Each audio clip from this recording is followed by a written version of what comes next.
79T 2458 Learning Corp. Little Red Riding Hood. Take one.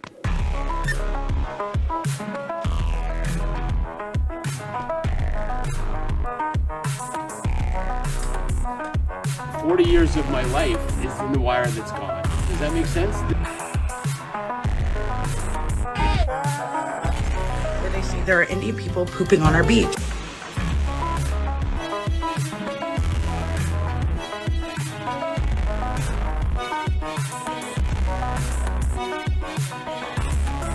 It's a spool of wire.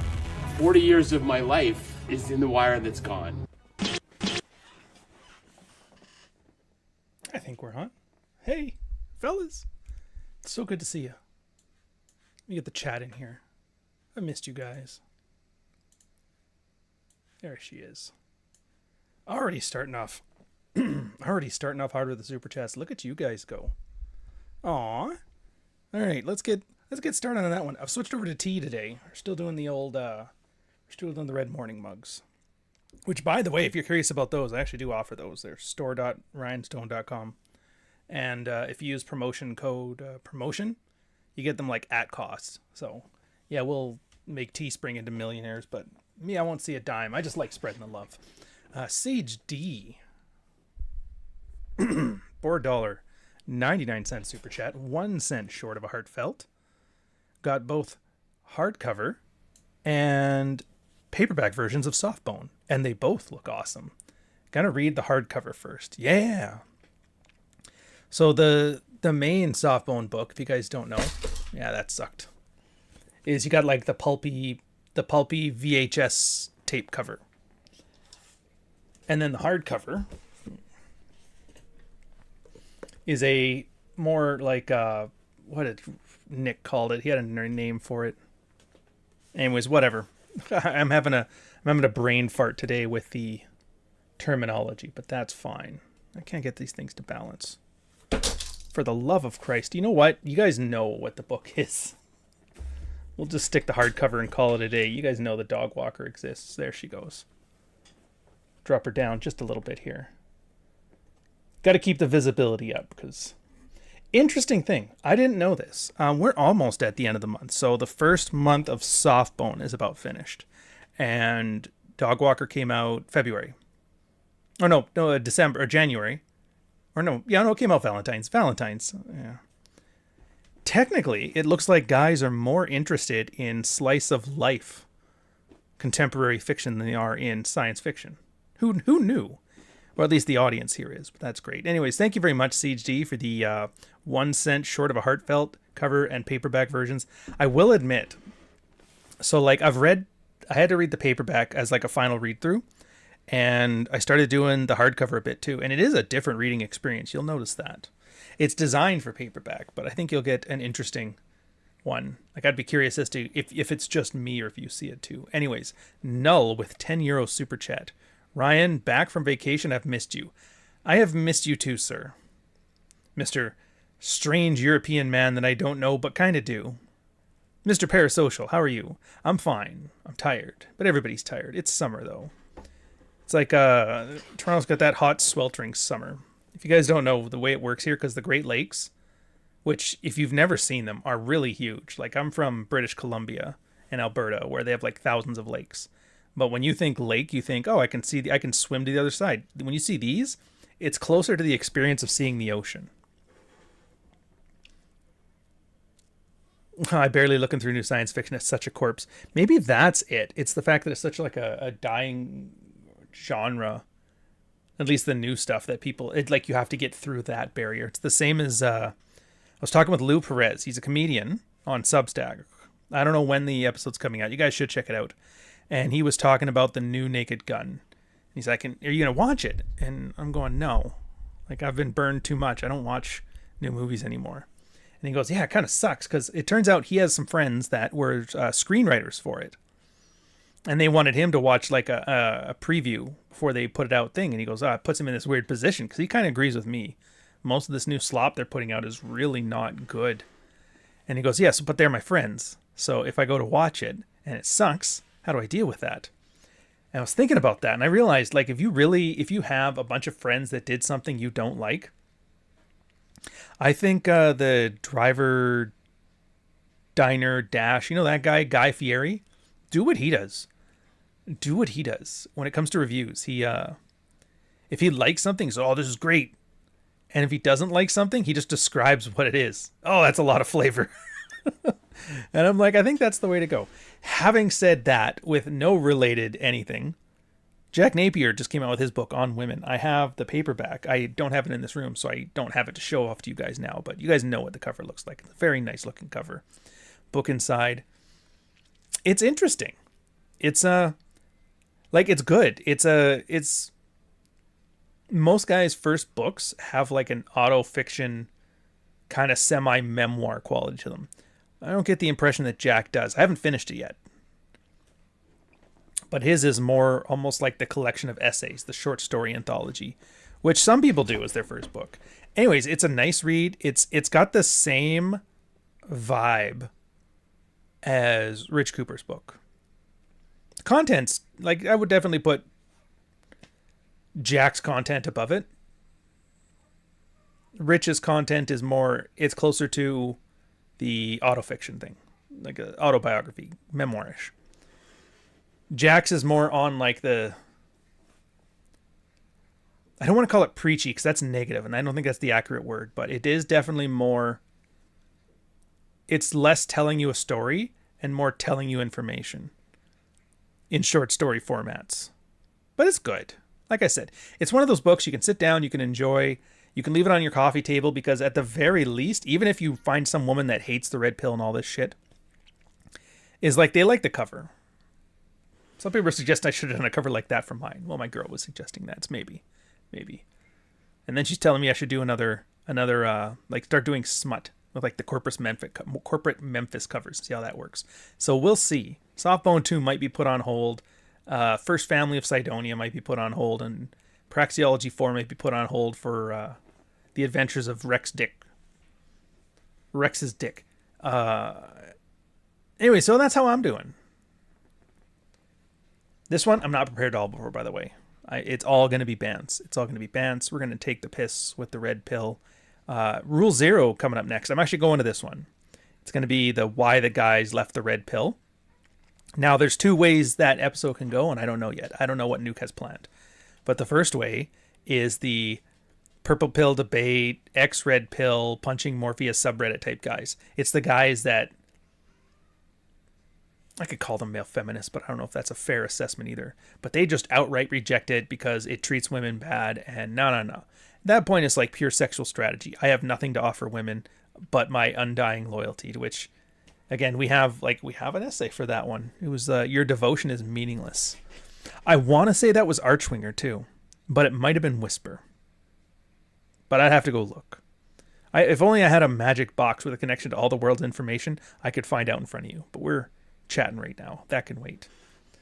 It's like, you ever had a conversation in 1996 where you don't know something? You kind of knew, but you didn't know. You sit there, you talk to each other, and then you realize, like, yeah, you just let it go. As opposed to now, it's like, hold up, and pull up my iPhone. I was just watching a Red Morning of you making fun of Jack from 2 years ago for never releasing the book. That's just awesome. It's finally out. What can I tell you? Shame works. Shame works. Yeah, it's a weird place to be right now in the online space. I don't know if I miss Meat Space or not. Like, there was a lot of things I really didn't like about it, but there were some things that were good. It's very hard to go crazy in Meat Space. The only example I can think of was it was like my first career pivot after the military. It was a financial company. And they had just started up an info security team. They put me in there. They put some other guys in there. That was great.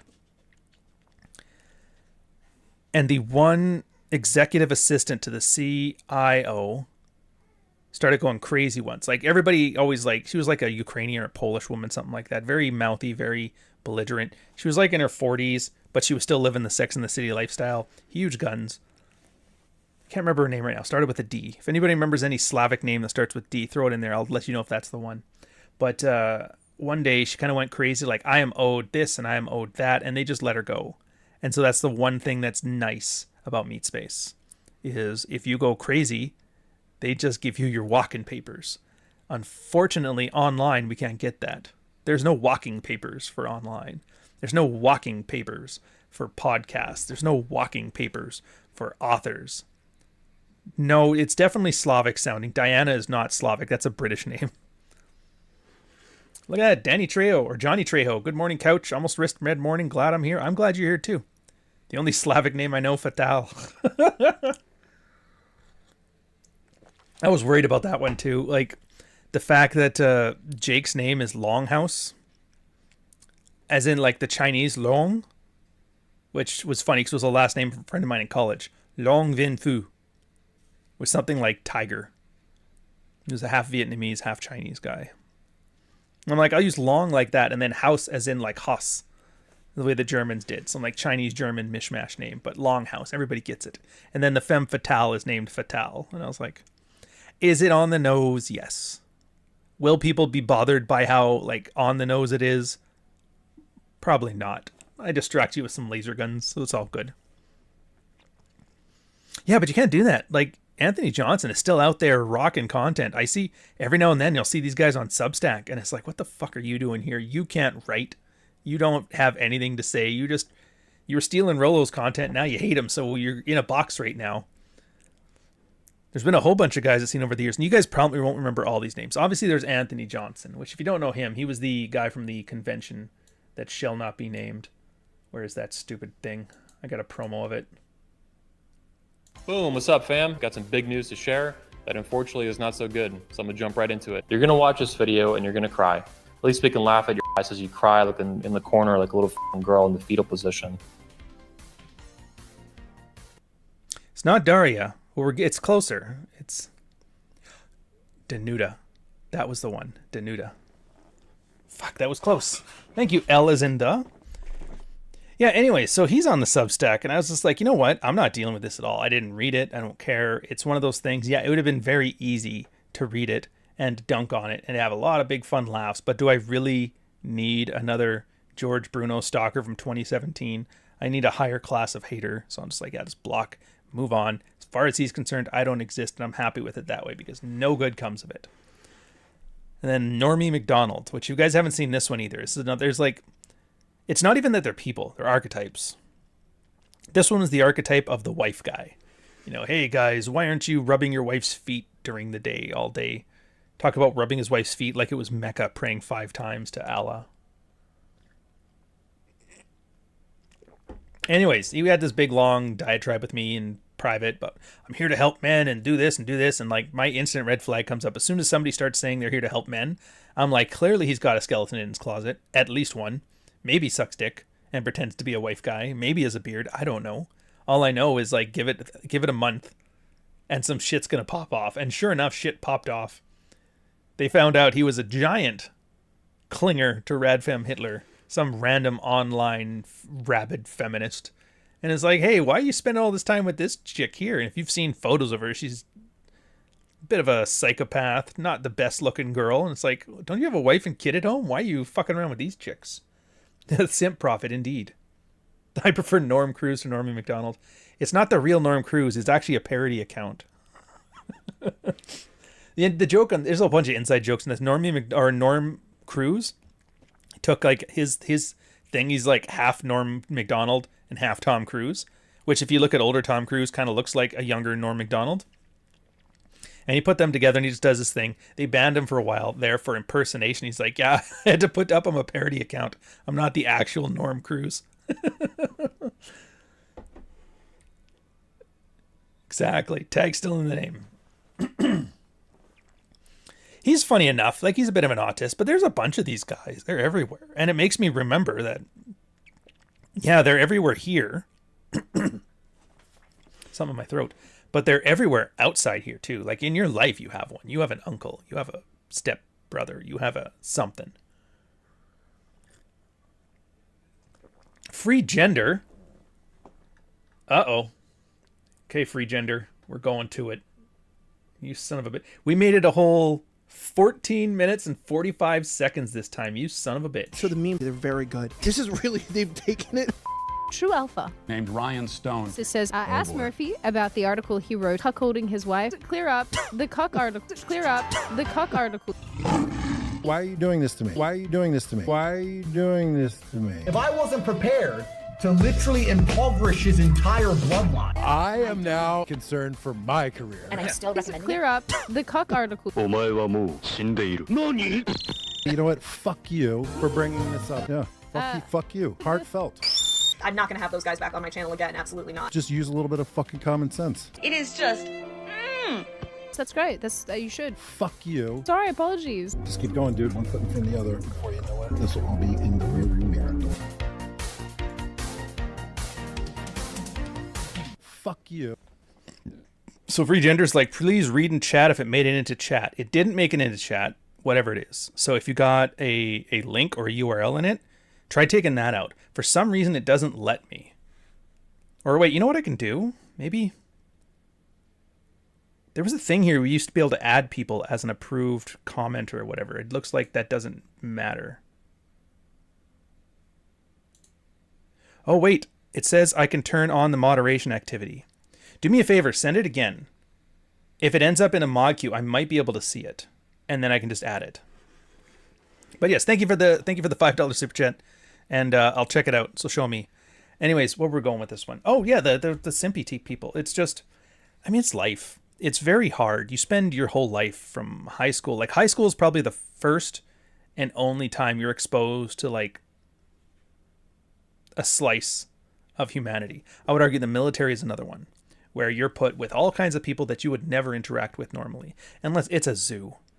It's a zoo between the bullying and the nonsense and the getting knocked up by your high school sweetheart and all that stuff. And a lot of guys get out of there and they go to college, and college is different. Then you start self-filtering. You're filtering for people who go to college. People about your age, people about, you know, your socioeconomic status. There's a couple outliers, but for the most part. And then you get into the working world. And now you're filtering again. And then you start picking the neighborhood you're going to live in. You pick the city you're going to live in. And your whole life is designed to filter for people that you have more in common with than less.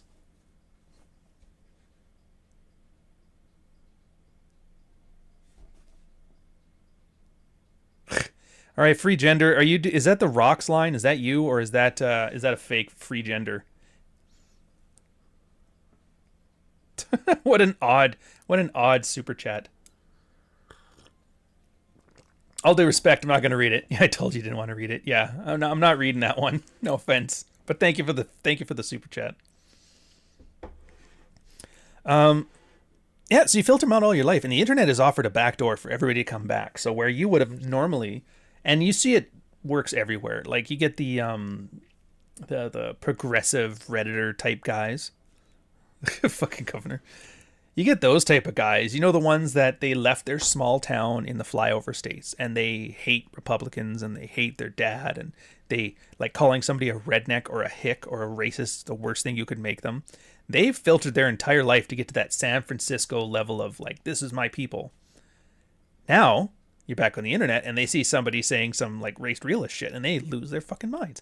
Having said that, most of the fun on the internet is watching these people who are a fish out of water, brought back to their childhood nonsense. Oh my God, this is just like my uncle at Christmas. I'm out of here. Look at him canceled. Same thing as you get the conservative guys who are just like, I'm not sure what their deal was. I don't know what that side of it is. All I needed was your smile. No homo, Free Gender. Thank you very much, sir. I appreciate it, Free Gender. Thank you for the $2 super chat. It's a good one. But to be fair, though, I was never a huge fan of The Rock. When it comes to wrestling. I was never a Rock guy. Even Stone Cold. Like, I liked Stone Cold, but I didn't, like, he's not my favorite in any sense of the word. His wrestling was okay. His mic work was good. But the whole Attitude Era, kind of lost me, the Attitude. If you really want to talk, like, good heel work and good, like, mic work, I'm always going to be a Roddy Piper fan. It's just amazing. And they had like a documentary that's put out on him. Dude, he kicked Cyndi Lauper. Like he was like, you want to be a villain? Take a note from that. Captain Lou Albano, which if you guys don't remember, that was Mario from the Super Mario Brothers Super Show back in the 80s. and a wrestler. He was also in Ghoulies with Corey Feldman. He was like one of the first wrestlers that became actors. It was him and King Kong Bundy, I think, were the first two. Anyway, he was out there and he was getting a platinum record thing in the ring. Piper came out there, cracked him over the head with the framing of his, cracked him over the head with his platinum record, and then dropped him onto the ground. And then Cyndi Lauper walked up. He booted Cyndi Lauper. Hulk Hogan starts getting mad, and it turns into this huge feud that ends with WrestleMania, Hogan versus Piper. Hogan versus Piper. I'm doing this for everybody. I'm doing this for Lauper. What you did to her is unfair. And I was like, oh my God, that is awesome. Like, you don't get villainy like that anymore. He had a boxing match with Mr. T, and he fought dirty. He's like, he's not a wrestler. He's an actor. Get out of my ring. I pity the fool. I'll pity you. He goes, you come in here, practice wrestling. I don't go over there and put on blackface. I was like, dude, this villainy, like, you can't make villainy like that anymore. I wish I had that talent. Andrew Tate doesn't have that talent. Stone Cold Steve Austin never had that talent. There's nobody who had that talent. He got stabbed 3 times because people were so angry about how you riled them up. And of course, there's always the thing where he hit Jimmy Superfly Snuka over the head with a fucking coconut. Which is just, and not just that, because he was worried he killed him, but he had to keep rolling. So he starts whipping him with his belt, like doing it real carefully, because I just need to buy time to make sure he's not dead.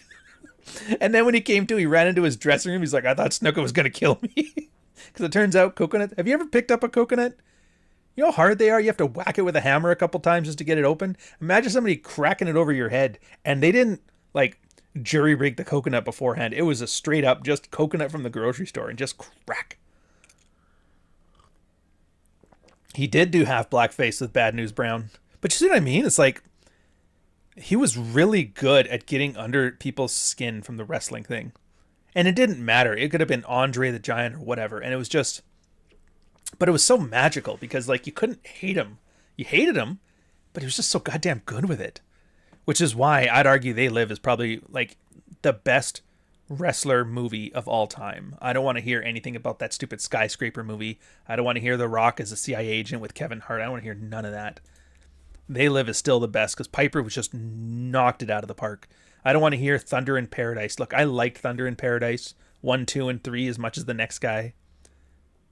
But They Live is just absolutely the best wrestler movie. Don't want to hear about R.I.P. I don't want to hear about that Shannon Tweed movie with Piper in it. That one was okay. The second best wrestler movie is what's it, Duology or whatever, where he and Billy Blanks were Tough and Deadly and Back in Action. I think Back in Action was the original. It's like it's like Lethal Weapon, but for Billy Blanks and Roddy Piper, and those are fucking awesome too. I'm probably gonna do those on the Orion channel. Yeah, it's entertaining, and it kind of got me sad too because like nobody entertains anymore. Which, I mean, I'm part of everybody on this one too. I don't know if I've entertained enough, at least not to that caliber. But I do make the effort. I try to get better. Every day I try to think like, how can I do the job a little bit better? How can I do a Red Morning ad that's somewhat funnier than the last? I like to think I still have the best red-pilled promos that exist ever. Ever. But I could do better. The Orion stuff, very entertaining for that channel, but yeah. But I mean, then you're going to see the incentives. It's one of those we're not going back again. Because a lot of people are complaining about being shadow banned. I don't think there's a shadow ban option on like YouTube, for example. What's his name? Oh, damn it. It's this guy. Clary got me onto him. And for some reason, I'm drawing a blank on his goddamn name right now. Hold on a second. I'm going to pull it up. I'm going to do a shout out to him anyway. Raymond Thoughts and Mind. That's the one. If you guys haven't heard of this guy, Raymond Thoughts and Mind, he had a YouTube channel. I actually found out about him just randomly from my own personal YouTube channel. He was doing this rant about why Zoomers don't want to work anymore. And I kind of got dragged down that rabbit hole to find out how Zoomers are treated in the job market. And I was like, holy shit, it's pretty brutal. Anyway, so I kind of caught on to a little bit of his content and I liked it. And then, you know, chatted a bit on Twitter. Clary's like, oh yeah, he's really hungry for this. And I'm like, that's great. Go give him a channel or go give him a sub if you want to. He's grown amazingly. He's grown 25,000 subscribers in his first year. He bitched and moaned about how he was shadow banned, but I'm like, dude, I'm 7 years and still under 30,000. He's like, oh, well, I didn't know that. It's like, yeah, well, welcome to YouTube, sir. He does a lot of bitching and moaning and complaining, which he's MGTOW. It's fine. It's what he does. It's entertaining enough, though. But I don't think podcast Paul, but military Paul. Anyways, a lot of guys that I'm friends with, and I like their stuff, and, think what you will of it. I'll complain about being shadow banned. I don't think that's it. I think there's two theories as to why people aren't growing in the red pill space anymore. Well, 3 technically. I mean, when we talk about the Myron stuff, I think it's just novelty. People liked it because it was new, and then it got really big, and then it was huge, and then more people enter the space, and it becomes saturated. Now you have choice. Do I want to watch Myron? It was like old PewDiePie Let's Plays. That was it. If you wanted to watch a Let's Play, you watch PewDiePie because there's nobody else. But now there's 500 Let's Plays, and everybody has a different shtick. Oh, this one's Irish. Oh, this one's a troon. Oh, this one, blows people on camera, and is named Destiny. It's like, so now you have choice. And so it's hard because the market is getting saturated. That's part of it. And then another part of it is people just get old and move on. It's like, dude, I had, like, the first 100 times you yelled at ghetto chicks for being hoes, I could get into it. But after 102, it just started to get old, and then they move on. That's the one thing. And that's why you see Myron now yelling at the Jews online, because, the Muslims are a rising demographic and the Indians are a rising demographic. What do they hate? Jews, obviously. Let's give them what they want. I'm like, good luck with that, sir. You're in the entertainment industry choosing to go after the chosen people. I wish you luck. I wish you luck. But on our little smaller, or I guess mid-tier size stuff, like the 20 to 100,000 people, part of it is there is only a certain size of demographic. Like, for watching Red Morning, I honestly think this is probably about as big as this format could get. Infotainment. Informational, red pill stuff, taken very seriously, relationship stuff for the most part, not so much on game. I mean, how many people do you guys think are not susceptible, but amenable? I think that's the word. Like, where the red pill seems like an option, and are in relationships, and have a little bit of a thicker skin to them, and a acerbic sense of wit. I'd argue there's probably only, whatever my sub count is now, like 26, 27,000, whatever. I think that's it. And that's why the growth doesn't happen. Now, the other theory is a bit more conspiratorial, which is the one I want to believe. But at the same time, it's like, yeah, if only Epstein would have not killed himself, this channel could have kept growing. We could have had Building 7. We'd have finally caught the JFK assassin, and we could have seen that studio that they built for the moon. So, by the way, I've switched to tea right now. I have oolong tea. If you guys have never had it, it is... If you guys don't know what things about tea. Tea is basically one thing. They just have, except for that Jordan's or that stupid female tea shit. But tea is just one leaf. There's a tea leaf. And then how you process it changes the type of tea. So green tea is a tea that is not roasted. They just take the leaf, they wind it up, put it in there. Then there's the Japanese matcha tea, which is ones that are done that fucks with the chlorophyll by putting them into the shade and grabbing the virgin leaves and that, and it gives you a different taste to it. And then there is orange pekoe or orange pico. I'm not sure how you pronounce it. And that's like a medium roast. And then you get your black teas, which are like very hardcore roasted, and English teas. And oolong is a fermented tea. So they ferment the tea leaf before they roast and dry it. And it gives, I just find it's the most flavorful out of all of them. Yeah, red pill was all once about game. Nowadays, most grifters focus on the money and looks that only matters. I mean, that's the other alternative, too, is that people have just lost the fucking plot. Oh, it's loose. It's loose leaf. 100% loose leaf. I don't like tea bags unless I absolutely have to. I don't drink tea as much as I used to, but yeah, I'm like, just grab the loose leaf tea. First off, it's cheaper. Secondly, they come in like tins. They last forever, so why wouldn't you? Tea bags are really their only use is portability. But anyways, back to the content. So the other theory is we have the new CEO of YouTube, which is Pajit Patel or something. I don't know what his name is, but he's some Indian guy. I don't know if that's a factor, but if it is, I wouldn't be surprised. It seems that the experiment I ran on Orion, where I put like money into marketing, you run an advertising campaign on YouTube with your own content saying, I want this one I think this is a good indication of the content that I come out with. I want to find more subscribers. You throw $500 at them, they run them a campaign for 2 weeks, and they display it far and wide. And you'll watch your stats drop like a rock. The CTR, the click-through rates, the watch time, it all drops. But the thing you will notice is all of a sudden your subscribers start going up. Now, I don't know if they're real subscribers, because it's very easy for YouTube just to put some numbers into a page and send them to you. You kind of have to base that on, like, does the rest of your content get a boost as well? Which the experiment's almost done. I think it's done at the end of the month here, so I'll maybe even put out a video on the findings of this for any aspiring YouTubers here. But yeah, it grew way faster. The gaming channel, it made it to 2,600 subscribers after like 2 years or something, like 2-3 years. This one in the first year made it to 5,000. And I don't remember how fast the main channel grew, like how fast this one grew. I don't honestly remember. I think in the first year it hit like 10. So if you're running that as like a pay to win, like it's not even pay to win, it's pay to speed up the process. It's like cell phone games. You know, the ones where it's like, you gotta wait 10 minutes to do this thing, but you buy 15 tokens right now, you can speed it up.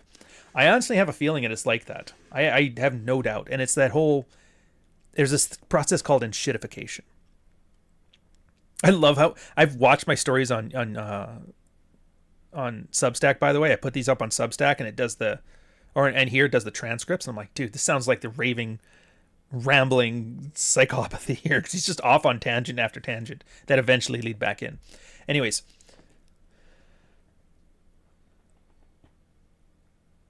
actually, you know what? Let's do the super chats first. Null, €10 super chat. How could the J kill the only man that could make water from wine? I'm not getting involved in this, dude. My beef with the Jews, I don't have one. I'm from the West Coast. They don't exist on the Pacific Northwest. So I'm still in the novelty phase right now, where I just learned about, I got caught in one of those Shabbat elevators or Shabbat or whatever. Do you guys know about this? You're not allowed to hit buttons on like Saturday or something like that. So I hit the button to get the elevator coming. The elevator came. I got in. I hit the floor I wanted to go on. It was like I was like on the 20th floor and I had to get down to the 5th. And I was just like, what the fuck is this? I was so annoyed. I was getting mad. I'm like, did somebody just slap all the buttons on the thing? Until finally, the guy got in the elevator. He's like, oh, it's because it's the Shabbat elevator. I was like, what the fuck? Like, yeah, you got to get into the other elevator. This one's going to go on every damn floor. And I'm like, all right, I'm out of here. That's the only beef I've got. And I'm like, I was more annoyed by the Hamas protest when I go to get dog food. So yeah, but thank you very much, Null. Thank you for trying to drag me into that stuff. Next is Derek, €5 super chat. Everything in the internet gets saturated when rage bait begins. Absolutely. Absolutely. That's the other thing you realize. If you're first to something, oh dude, they're clawing at your heels instantly. And they all have the same slop. So it's you have to constantly innovate, redefine yourself, constantly add stuff. Otherwise you're just going to get left behind. I'd argue that's where Fresh and Fit were. Like, lucky for them, they got that Rumble deal, which I don't know what they were getting paid, something like $100,000 an episode, or I don't even know the cost, but it was something stupid. Definitely not deserved, but good for them.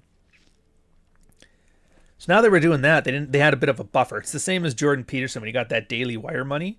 He's like, yeah, fuck it, I don't care. Once you're getting paid to do your content, you can kind of relax. But when you're rugged individualism like this channel or some of the other ones, like, nah, man, you don't get the benefit of somebody giving you money not to innovate. You got to keep going. Anyways, back to the thing. So if it's like a pay to win scheme because of enshitification, that's where I was. So if you guys have ever seen the concept of enshitification, I'm supposed to remember his name. I have his essay in a bookmark here. I'm not going to look it up right now, but he talks about the enshitification process of tech. And tech goes through 3 phases. The first phase, and there's 3 stakeholders in any tech product. There is the company, there is advertisers, and there is consumers. So the first phase is the tech company gets venture capital money from companies or advertising revenue, whatever, and it's very good towards the users. This is a Web 2.0 thing, very good towards users. When Google first came out, it was amazing. It was lightning fast. It got you exactly what you wanted. You could type anything and it would figure it out. Tinder, when you first got on Tinder, it was like amazing. You got on there, it was blowjobs on tap. You get my point. Plug any tech software into this, and that's how it comes out. Uber, all of them. Then it moves on to the second phase, and then the second phase is really good for venture capitalists, consumers, advertisers. The advertisers get it great. And that's when the ad, like for YouTube, for example, the adpocalypse, that's when advertising rates drop down to almost nothing. Very good for them. You had more ads put on this. Twitch started putting like 3 ads a minute. It was more ads than TV had, for Christ's sake. Cheaper and more often? Fucking sign me up. And then the third phase is where the firm itself starts to cash out. And so it comes at the expense of the advertisers, the venture capitalists, and the users. And I think that's where YouTube is at right now, which if they are that where they're at right now, then the solution to that is, well, you make the content creator pay to speed up the process to grow his audience. Because it's ultimately the algorithm's kind of experimenting. They always do this thing. Occasionally they'll go back through an old video and they will show it to a random segment of people that they, from based on their data. So it's not like just random, but it'll be, hey, people that like, he noticed that somebody watched this video, then switched to yours. So now he's like, he'll take a segment of like 100 people that watch this video, show them yours, see what they think. And if it reaches a certain threshold, then it keeps going down that rabbit hole until it gets out. That's why you'll notice if you go look at your YouTube stats, you'll see like a video that's like 6 months old, all of a sudden have a spike in viewership and then reach a new peak. And it does that, but it does that slowly. And I would argue that's probably because there's enough content on YouTube that it has to run through all of it to see what's the best and what's the worst. And that takes time. So to speed up the process, what they let you do is they let you take out an advertising campaign. They're like, all right, we'll just let you skip the line.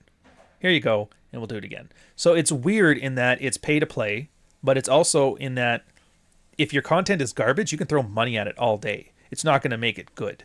It has to reach a certain threshold of quality. So there has to be a level of confidence in there behind it. You can't just, so it's, in that sense, it's not pay to win. I don't do that on this channel. The experiment wasn't on the Orion channel, and it works pretty well. But at the same time, it turns it into like as a business venture. If it's losing money, and you have to spend at least in the early time, you're not getting much in revenue. Orion doesn't make much; it makes like $100 a month. And if I'm spending $500 in marketing, like you can do the math. At some point, there has to be a threshold where it pays better. Which is why I think all that marketing, online marketing shit you hear from the SEO guys, they're all bullshit anyway. Because they talk about how to run proper AdSense things, Facebook ads, all this stuff. I tried that once with something else, a different venture.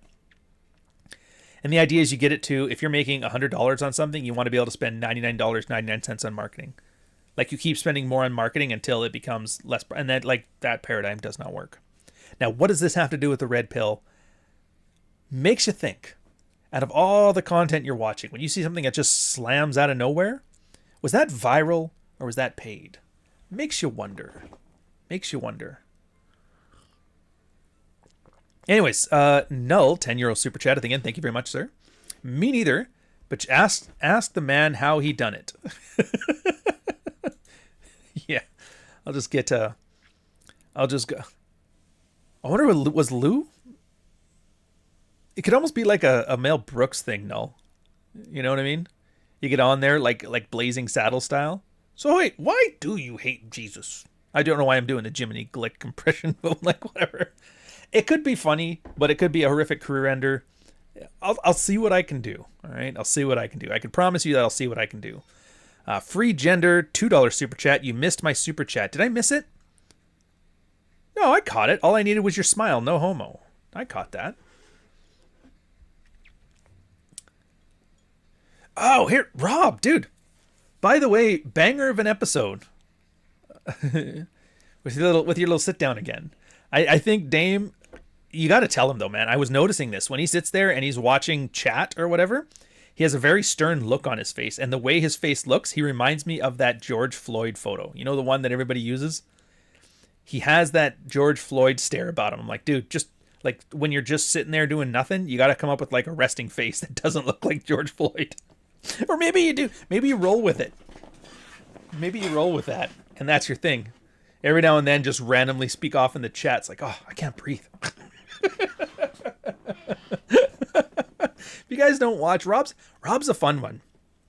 So, like, he's kind of, I mean, I think you're stagnant, same as us, but that's just nature of the game. Myron and Tate's parents are FBI. Think about that. To be fair, find me somebody online who isn't. I've been amazed. Like, everybody. What's his name? Who's the conservative guy that has his podcast now? God damn it, why can't I remember his name? He's the one that Jon Stewart shit on back when he was working on Crossfire. He used to wear the bow tie, but now he's like, I'm just asking questions. And he has that consternated face. Why am I drawing a blank on this one? Anyways, yeah, he's like, I found out my parents were CIA. Tucker. Thank you, Tucker Carlson. Found out his parents were ex-CIA. There's a podcast comedian, Vaughn something or other. Theo Vaughn. Same thing. Turns out his parents are CIA too. I am almost thinking it might just be because the 3-letter agencies just hire so many people. It's almost like a jobs program. It's kind of like when you see people in the 1950s, you're like, are you a veteran? Like, yeah, of course I am. It's because everybody was a veteran. Either that or just the skills you have by having 3-letter agency parents like really go well towards punditry. But I honestly don't think that there's this giant push in the American government to US aid all these content creators in here. I really don't think so. Although there's also the other possibility is because government work like that pays really well, soft pension. Everybody ends up having, and it's a Canadian thing, where like you end up financially independent. And so your kids get bored and they try to find their thing. And so like, fuck you, Dad, I'm going to go into entertainment. And that's where you get all those like fake ass rap videos, like the Finally Friday chick and that. Anyways, Rob, I'm coming back to you. I got to get Steve's thing here in the Super Chats. So speaking of, thank you, by the way, 1999 Super Chat. You know what? I love it. 1 penny shy. It's that extra penny is love. And I'm glad you kept it. Speaking of being around the red pill for a while, I've noticed it seems chase excellence, not women, and make money and get fit for you has fallen out of fashion. Rollo others and shit on it. You've acted like a woman. In fairness, Rollo has never been a fan of the chase excellence, not women. I have not been a fan of the chase excellence, not women. It's mostly in the way that it's been perverted over time. Now, I'm not shitting on Rich Cooper. That's Rich's thing is about like make yourself independently wealthy. His focus has been on that. So of course he's going to say that. But if you look at it strictly red pill style, it's this idea of if you build it, they will come, which is not good. I mean, it's not even good. I don't want to give it a value judgment. It's not effective. Because if you spend, let's say you bust your ass in your 20s and your first half of your 30s, build yourself a fortune, like, bam, now I got everything. I can finally get a wife and a family. You have made yourself a very attractive mark. A very attractive mark. Because you have no experience with women. And you have, like, the first thing you do, you get like, oh, wow, this woman's totally not the kind, like, woman is out of my league. You've been out of the league your entire adult life. So what the fuck do you know about your league? But so every guy who gets attracted to a girl starts thinking, she's out of my league. Automatically putting him subservient to her. Not a good start. Not a good start. Now, the kind of girl who's like, oh, I love that kind of money. Will latch right onto him. And how's he supposed to know? How is he going to know? He has that thought in the back of his head, and he's not wrong. Is she with me for my success, or is she with me for me? And he doesn't know, because he has no frame of reference. How the fuck am I supposed to know the difference of that? Kyle Rittenhouse got that thought for a while. Does she like me for me, or does she like me because I just shot 2 pedophiles with an AR? Guess you'll never know. That's another reason why chasing excellence, not chasing girls, sucks. You chase girls when you have nothing, when you have milk crates for furniture. And you get her? Dude, I'm not with him for the lifestyle. Look at this life. He has a TV tray for a coffee table. Like, what life am I after? No, they're with you for, like, you, the fun of you, the experience of being with you, how you make her feel, right? And I'd argue if you don't have that experience behind you, when you make your fortune, and you run into that girl, you're going to be able to tell, dude, this is not like the chick that used to love me behind the dumpster. This is some other weird thing. She's saying things, she's too good at what she's doing. She's too nice. You can tell when you're being pandered to. And so you have that sense. So it's great you worked to make a fortune. It sucks, though, in the sense that you're just going to give it all away because you're so stupid about it, because you have no experience. Now, I don't know if that's why that isn't a thing anymore. I have a feeling that's just because that doesn't play well. Because right now what plays well is Zoomers are economically frustrated. I know this shtick because they gave that to millennials back in 2007, 2008. Oh, millennials are now in the workforce and it sucks. Yeah, okay. They gave that same thing to Gen X too. Oh, the mills and the manufacturing and the factories are being shut down in the 80s. Life sucks for these guys. They got it bad. It just seems that like every economic downturn is right at the start of a generation's chance to build their own generational wealth, except for the boomers. The boomers are born right after World War II. They got to ride that gravy train as far as they can fly, far and wide. So the cynic in me is like the chase excellence, not women, is falling off because that's just not appealing to the demographic. And if you're going to pander to the demographic, you got to tell them what they want to hear. Zoomers don't want to hear chase excellence, not women. Zoomers want to hear fuck you, boomer. That's what they want to hear. Make money and get fit for you. Yeah, that one too. There's always this problem. It's like, do I want to make the statement as accurate as it can be? Or do I want to make it easy for other people to digest? The make money for you, get fit for you. It's a very easy to digest one, but it's also not accurate because, yeah, you're not doing it for you. And there's a certain dishonesty about, like, why are girls putting on makeup? Oh, I'm doing it for me. I'm not doing it for men. Yeah, it just so happens that you get off on the male attention you get from it. So you're doing it for them, but the motivation is internal. But that doesn't make a good bumper sticker. But again, the cynic in me is like, the reason they say that is just because like Zoomers aren't making money. So they don't want to hear make money and get fit for you. So they shit on it. You're acting like a woman. And again, I hate how everything has to be like, has to have the asterisk and the but behind it here. Because these, like I said, these are very simple, direct marketing jargon and they work very effectively. And the fact that I'm not using it, I'm watching the subscriber count drop as we speak. You're acting like a woman. Like, I get the sentiment behind that. It's the idea is there's certain behaviors that women do. There's certain behaviors that men do. There's certain behaviors that both of us do. And then when you start stepping outside of the ones that we kind of expect, like if you're acting the way that men act, you're going to have, generally seen as bad behavior, generally seen as good behavior or neutral. And then you have those crossover behaviors. But then you start acting in the ways that is like beneficial behaviors that you see women act, or bad behaviors that women do. You see guys start doing that. It's a way of like articulating that you're acting like a woman. Cut that shit out. But again, that doesn't fit on a fucking bumper sticker. So yeah, you're acting like a bitch. Stop that. Stop that. I guess the only way you look at it is when you see the person saying that you're acting like a woman, are they doing it from a position that they want you to do better? Or are they doing that from a position where they're trying to cut you down for their own benefit? And that's really, ultimately, it's the best way to look at all this stuff. Like, are you yelling at me because you expect better from me? Or are you yelling at me because you expect better for yourself? And if you can make that distinction, it's very easy to tell. And I guess there's a lot of autistic people in the internet audience, which is fine, no shame. But if you can make that distinction, you're going to tell the difference between banter and fucking villainy. So Steve had a follow-up on this one too. I've been following the red pill stuff for 7 years, gained a lot, but it feels like for legit stuff, concepts wouldn't be allowed to fall in and out of fashion like that. They don't. They really don't. Like, I'm joking about how guys like Rob and me have kind of stagnated, but it's not like we've peaked and then fell off. It's very stable. Like, since the day I've started, I've done the workshop. I have like a locker room workshop.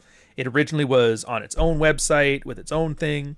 It then moved over to Patreon, and now it's on Substack. So the platform has moved, but the system is there. It's just literally guys swapping notes, a red-pilled workshop. It's small, it's intimate. I open it up as like a group setting now, so that way, because otherwise what you end up having to do is you have to do one-on-one consults, meet with guys, do the packages. It's a lot of work, which is fine. You should expect that work is work. But what would happen is if you're just doing one-on-one, you're given the same things all the time, which gets you good at practicing it. But the guys, like 80% of guys, don't do shit. They'll pay you $500 for an hour or two session, have the follow-up, and the follow-up, they didn't follow anything.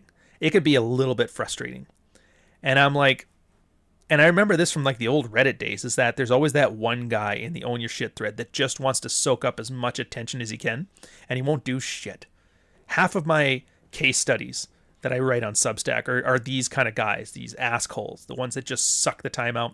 And the thing about that is, most guys that offer things, it's not that they're offering advice, it's that they're teaching as a retention strategy. So like if I teach you guys about covert contracts, it gets me really good at remembering covert contracts. You retain like 90% of what you learn when you teach. And so I found that to be a very helpful thing when you do it as a group setting from that perspective. So yeah, some of the guys that are in there working on their things will give advice to the other guys. So they're teaching what they know to practice what they know. And it gets them better off. Now the guys hearing it, they start getting advice, and sometimes it's conflicting, and like, what does Ryan think about this, or what do they think about this? What it gets them in the idea of like, yeah, you don't take any of this as gospel. We're not accredited. It's not the Bible. So when you hear somebody say something, you have to take a second and go, is this valid? Is there information they're missing? Is this them working on their shit, or is this them giving me something that works on mine? So they actually have to process it themselves and think, does this apply to me?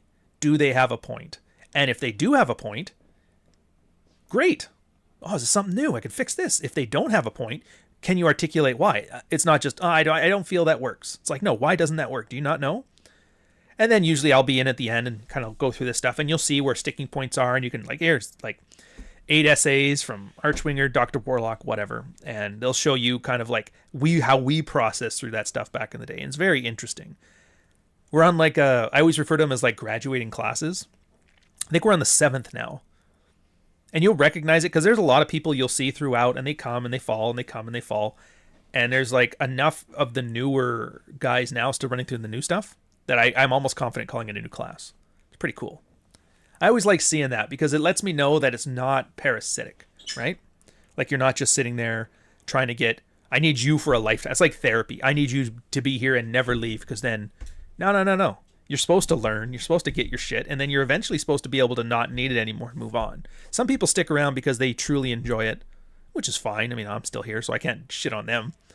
They truly enjoy it. They find it entertaining.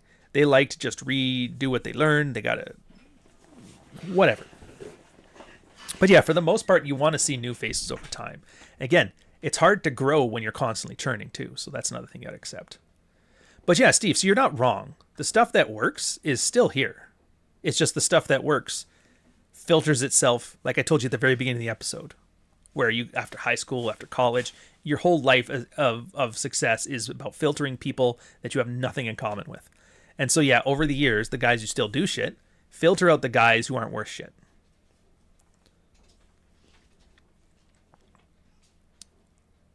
Fuck, that was a big one. Anyways, Free Gender, $2 super chat. Send a $5 10-cent super chat. Reposted it in regular chat. All right, sir, I will take a look. Why can I not see it? Are you putting links in there or something? I don't know why it's filtering you out.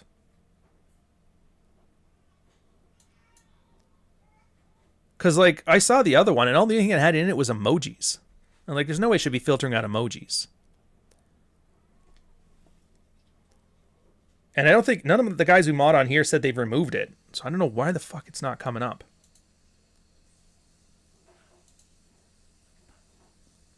Interesting. Yep, I know guys like that today. Oh, yeah. But anyways, here, Free Gender, like, try your best. I'll keep an eye out for it. I'll do my best to see it. I promise you I'm not ignoring you. Like I said with Super Chats. I might not read it if it's a bunch of goofy shit, but at least I'll notice it's there. Anyways, if you're like Rich Cooper and making money itself is making you happy, chasing excellence is fine. Most guys, however, need success with chicks to see the grass isn't always greener on the other side. Bishop is absolutely right. Put a pin in that, though.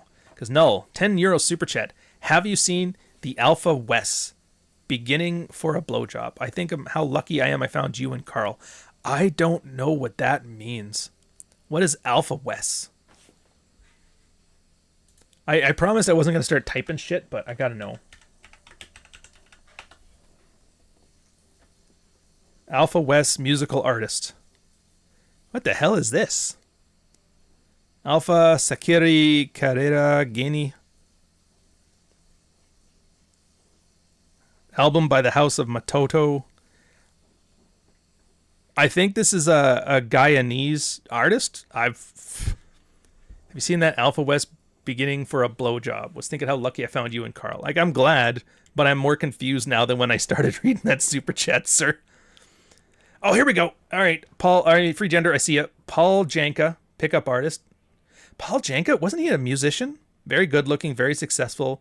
He said he's never had a woman approach him in his life. Okay. To be fair, most guys won't have women approaching their life. Even, like, I think back to my life. I think I was approached, like, directly approached once. Way back. It was a nerdy chick, too. Nothing wrong with her, except for she was kind of dorky. I wasn't too into her. Started babbling in front of me, and it's just like, I get it. Girls don't approach because that's fucking terrifying. What if you get rejected? It's like a guy walking up to a 6 foot tall dude and slapping him in the face. It's like, yeah, are you going to go do that? No, he's going to kick my ass. Like, are you sure? You know, your brain seems to think so. Honoré de Balzac says 200 years ago. I don't know why I did that in Quebecois. Honoré de Balzac says 200 years ago that women dressed to compete with each other. Why? Just got in thumbnail. Looks like the definition of a struggle snuggle. Yeah, I don't know. I just threw Jack Murphy in there. I just felt like it. Whatever. Yeah, and that's the one thing too. So no, thank you again. €10 super chat. If you read through this stuff and you start going rabbit holing, you will find it so funny how like every conversation has been had. Like I remember reading through. I mean, there was on a Substack I had 3-4 weeks ago where this guy was talking about this book that he absolutely loved. It was written in like 1905. And it was this dude. He was like the original like platitude bro. It was just a bunch of like, if you feel it, they will come. It was like the original Secret. Just fucking ridiculous. But I just laughed. So I'm like, dude, this is like, change the language to be written for a grade 8 audience. This is exactly like the same shit that positivity grifters talk about today. The exact same. You go read Mark Twain's What is Man, a collection of essays. It's kind of the same what I do right now. I'm basically writing like a newer, less eloquent version of Twain stuff, and I don't talk about pig iron. You go read through a lot of the stuff of the Renaissance. There's a new one now, like Hemingway, A World Without Women. I'm starting on that collection right now, and I'm going... When this one guy was working to get his hand repaired after the war with another Spanish general, he's talking about don't get married and shit. I was like, holy fuck. Hemingway was writing about MGTOW stuff in 1929. Yeah, it's just funny that none of this has ever changed. 200 years ago, they knew. 500 years ago, they knew. The only reason we don't know that they knew this earlier on is because books were a lot more expensive to write, but I guarantee you there was some dudes in togas. Like, there's an Aaron Clary somewhere in ancient Greece talking about the goddamn Democrats. I guarantee it. I guarantee it.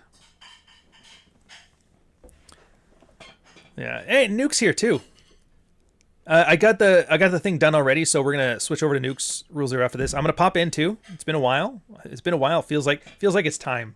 The why guys are leaving the red pill. I'm actually kind of curious if he's taking it the role of like the punching Morpheus types, or the guys who are like I'm leaving the Manosphere types. I'll be curious. Either way, it should be a fun time because it's like I won't spoil the surprise. But anytime somebody says they're leaving the red pill or they're leaving and they left or whatever, it's always some guy who's absolutely retarded. Like, absolutely retarded.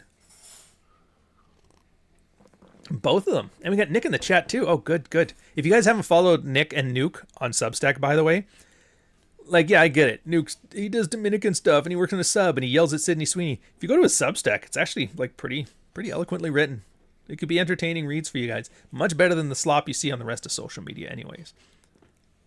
And then Nick. I can never not speak well of Nick. The man that made me literate. Thank God for him. MGTOWs have the worst takes. Yeah, of course it's the worst takes. It's like, it's not that the inputs are bad. They have the same information that like we get, or that you get, or any of us get. It's just their prescriptions are generally avoidance. Fuck that, I'm out of here. Taking my ball and going home. It's like, things are going to be hard, dude. I'm not saying to do or don't do. I'm not saying get married because that's the greatest. What I'm saying is things are going to be hard. So if your first instinct when things get hard is to say, fuck it, I'm out of here, you're never going to have anything of note. Be judicious with what you decide, what challenges you take on, but pick one. You got something else to do? What else are you doing? What are we doing here? I could be jerking off in my living room today. Yeah, you could. What about tomorrow? At 3:05? You'll never guess. It's like, well, like you can't jerk off 24/7. You sleep 8 hours. You jerk off for 5 minutes. What are you gonna do the rest of the day? I don't know. Video games. Well, at least speed run some shit. It's like, no. I'd rather play the ones that, don't make any money. It's like, fuck. Accomplish something, man. Because, like, there's nothing else to do. If you don't accomplish things, you might as well be in one of those stupid little vegetation tanks like Wall-E. Anyways, so back to the bishop thing, what we're talking about here. If you're like Rich Cooper, making money is making you happy, chasing excellence is fine. Most guys need success with chicks to see the grass isn't always greener. I absolutely agree. That's like...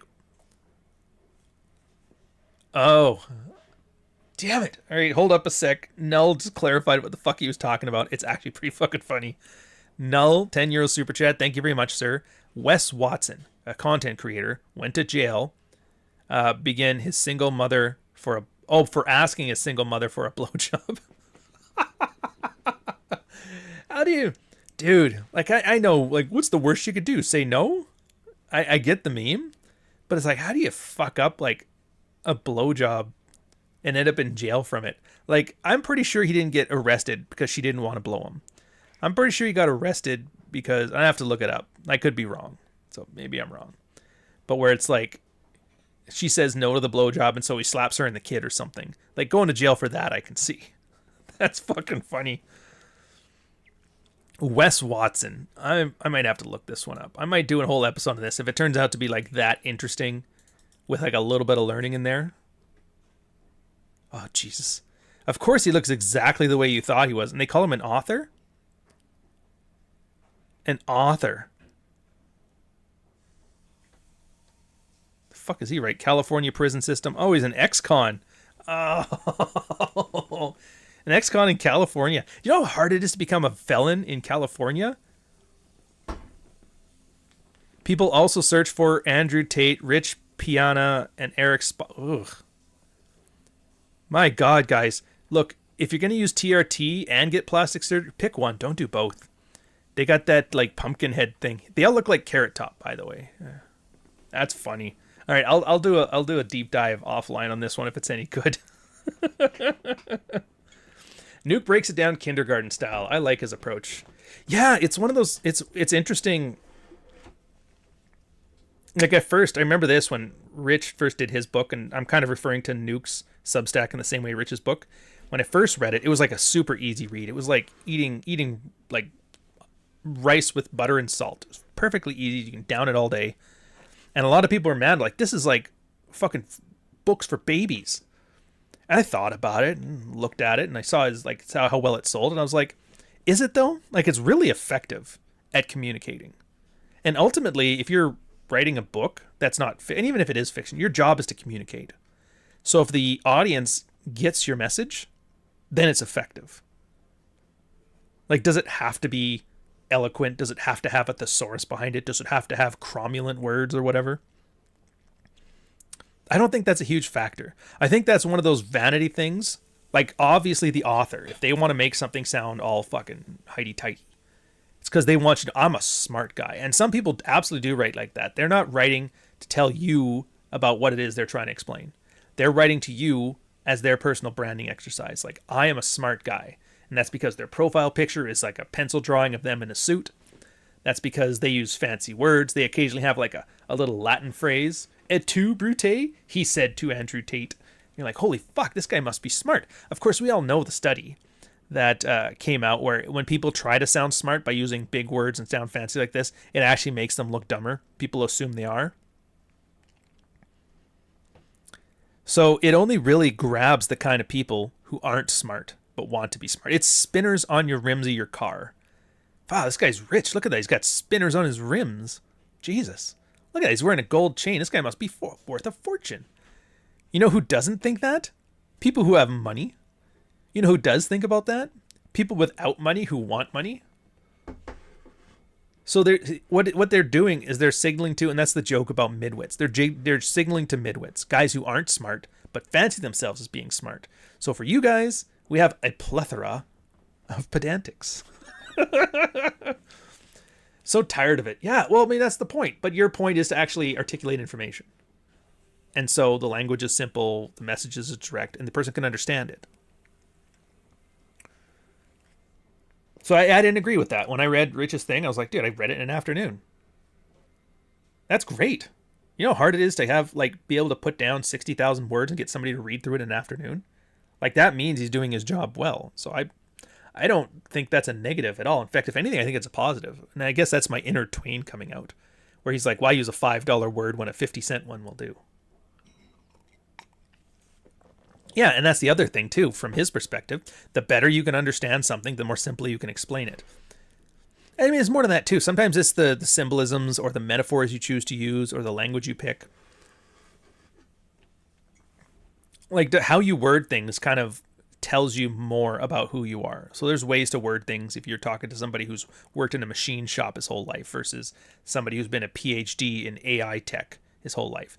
Because you'll see some very simple writers like Nuke in the tech space. And they're ones that you can follow being a non-tech guy too. And then you see a lot of guys in the tech space that just jargon the shit out of it. And I'm like, I can tell those are the ones that made AI piece of shit right now. Yeah, most of all tired egos. And again, that's why I actually do like it.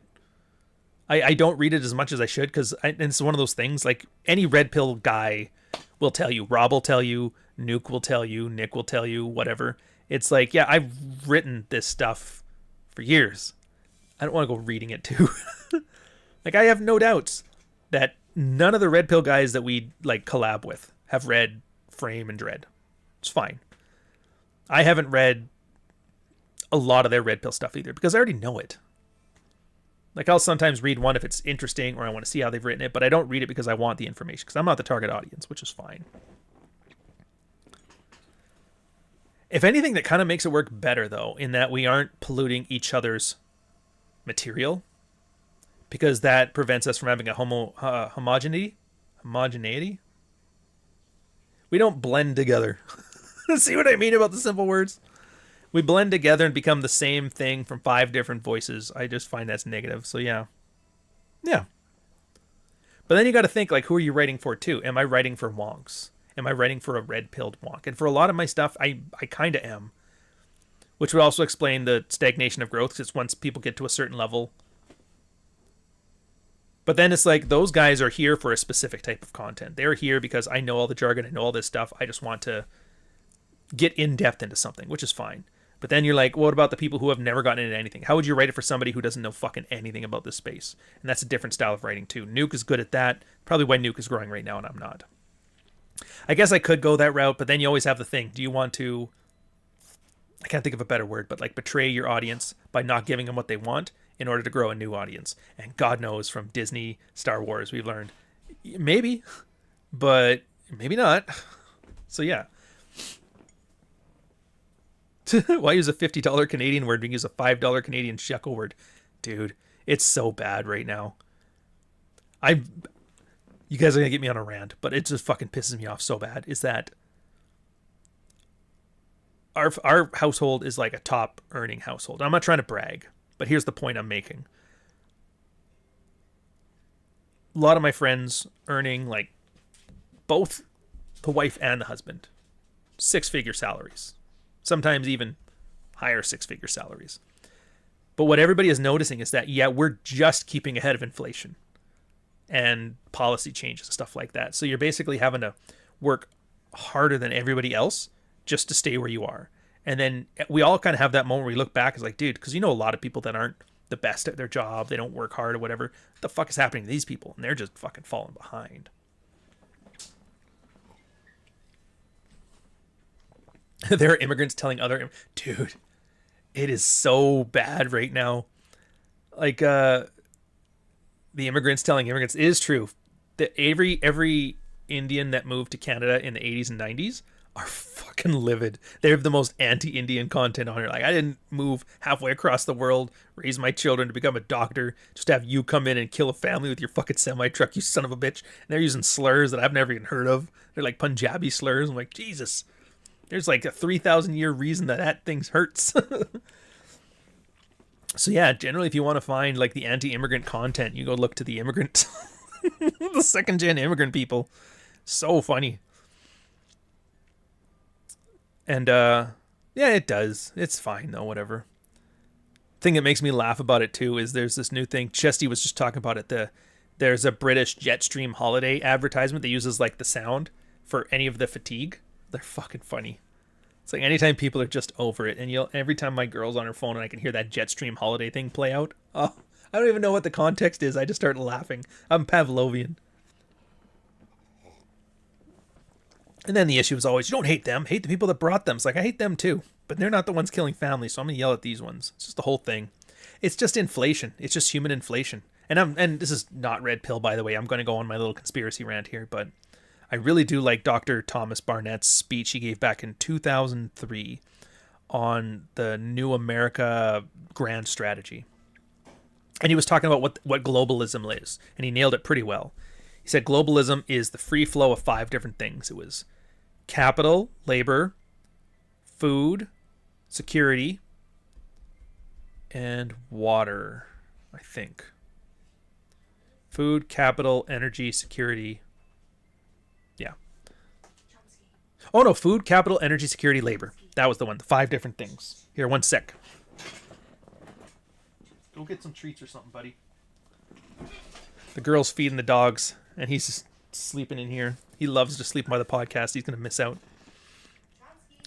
So with the 5 different things, and that's what happens. You kind of notice it with capital, right? Global capital. You've seen how it's kind of run amok, done its thing. It's very easy to transfer money.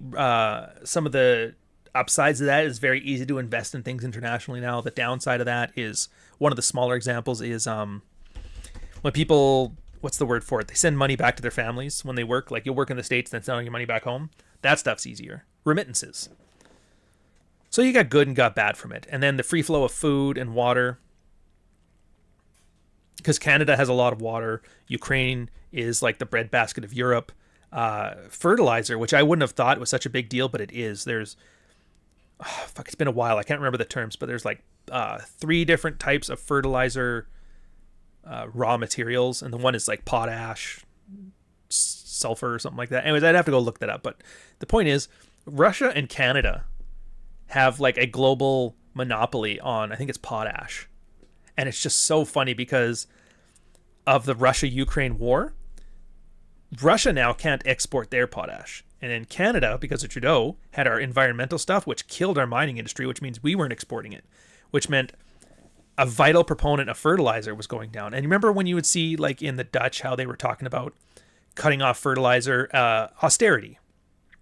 And you think it's because of the environment. It's like, no, it's because there is a global shortage right now, and you can't speak out against the global shortage unless you speak out against A, Trudeau's environmentalist policy, which no woke fucking globalist is going to do, or B, speak out against the Russian-Ukraine war, which again, they're not going to do. So instead, what do they have to do? It's like, for the environment, we got to not fertilize the fields. And everybody got mad, spraying shit on things. Food prices started going up, and everybody's really mad about that because of inflation, which inflation was a part of it, but again, fertilizer shortages is the other part of it. And now you're seeing the free flow of labor, where it's just people and it used to be like outsourcing, but now it's like insourcing. It's just let people move wherever they want, post-national thing. And you're seeing globalism, and labor was the last one. Like the free flow of food, water, security. I mean, America was like the world police. So that was very World War II that had that one sorted out. Capital, kind of in the 2000s is when it hit its stride, when we had all like and that's what the Patriot Act was mostly for. But yeah, labor was the last one. And now you're seeing that with this global mass migration thing. So whatever the globalist project is, it's finished. It's there. And if it succeeds, we're all fucked. And if it doesn't succeed, whoever moved to another country is all fucked. But it's going to be a very interesting time in the next 10, 20 years to see how this plays out. Because this has been a century-long project, and it finally got completed. I'm rooting for a return to local, but we'll have to see. Yeah, fertilizer elements, nitrogen, potassium, and sulfur. Yeah, so I know that, but I'm saying like there's... fuck, you're going to make me Google this again. Son of a bitch, you guys. You know I don't want to type here.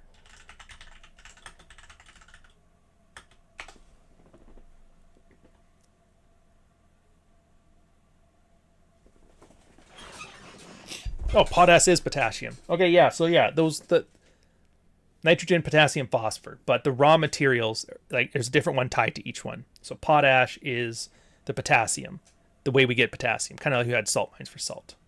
I just don't remember which ones were nitrogen and phosphor because we don't have those in Canada. There's somebody else that gets those. Yeah.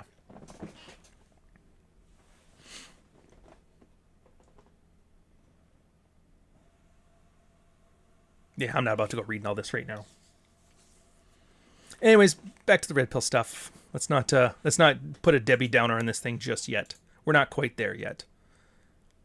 Double check time quickly. I think we're good. Yeah, more like Popeyes in the ocean. Chick-fil-A is too classy even for that. Dude, I just had Chick-fil-A yesterday. They have a new pretzel bun chicken sandwich. It was pretty good. But I've always wanted Chick-fil-A. Ever since I found out like all the environmentalists are like, they hate the gays. I'm like, dude, they actually said some shit about the gays? They must have really good chicken where they can come out and just say that shit and still have a business. Yeah, we're closed on Sunday because of the Lord. I'm like, yeah, their chicken's good. There's no way they're coming out as like anti-gay Christians staying in business. And I tried it. I'm like, dude, they're right. I thought Popeyes was the greatest thing ever when they came to Canada, and then Chick-fil-A, and I'm like, dude, what the fuck are you guys doing?